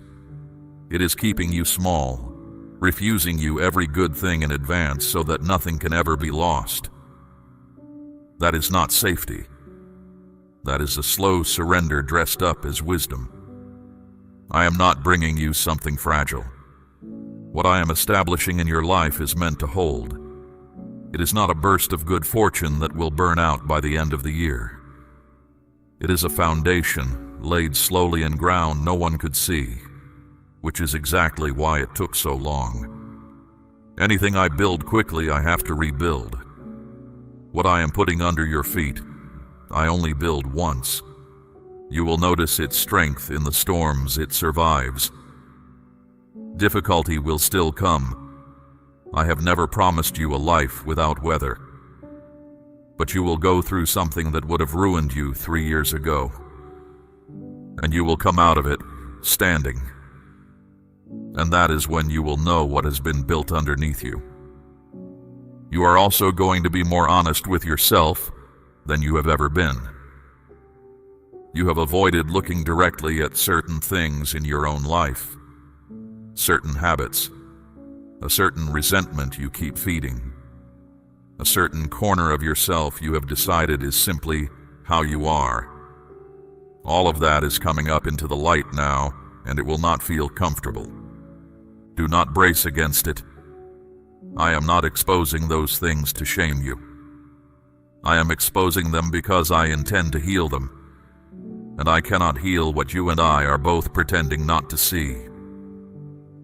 So let me tell you how this ends, because you have been bracing for the catch and there is no catch. You're going to wake up one ordinary morning some months from now and notice that the fear is gone. Not managed, not talked down, gone. You will make your coffee and stand in your kitchen and realize that the tightness you have lived with for years is not in your chest anymore. And you will not be able to say exactly when it left. That is the day you will understand what happened while you were sleeping. You will look back at this hour and recognize it as the turn. Not because anything dramatic occurred, but because this is where you stopped bracing and started expecting. I am restoring things you had privately given up on. There are matters you removed from your prayers because it hurt too much to keep asking. You did not stop believing I could do it. You stopped believing it was for you, and you quietly took it off the list to protect yourself from disappointment. I know exactly which ones. Put them back. I am not limited by how long a thing has been broken. Time does not decay my ability. Something can sit ruined for 20 years and be restored in an afternoon, and the 20 years will not have made it harder for me, only sweeter for you. There will be a reunion you did not think possible. There will be a door you watched close and heard lock, and it will open, and you will stand in front of it, unable to move for a moment, because part of you had made peace with never seeing it again. You will also be given back some of what was taken, not always in the same form. Sometimes I return a thing, and sometimes I return what the thing was supposed to give you, which is usually better and always lasts longer. My beloved, hear this. You are not fragile. You have been told a story about yourself in which you barely survive things, and it is not true. You have not been barely surviving. You have been carrying loads that would have broken most people, without applause, without help, and without stopping. You have never once seen yourself accurately. From where I stand, you look nothing like the picture in your head. The one you see is tired and behind and always slightly failing. The one I see has been faithful in the dark, where no one was watching and there was no reward for it, which is the only place faithfulness can actually be tested. And I have not forgotten a single day of it.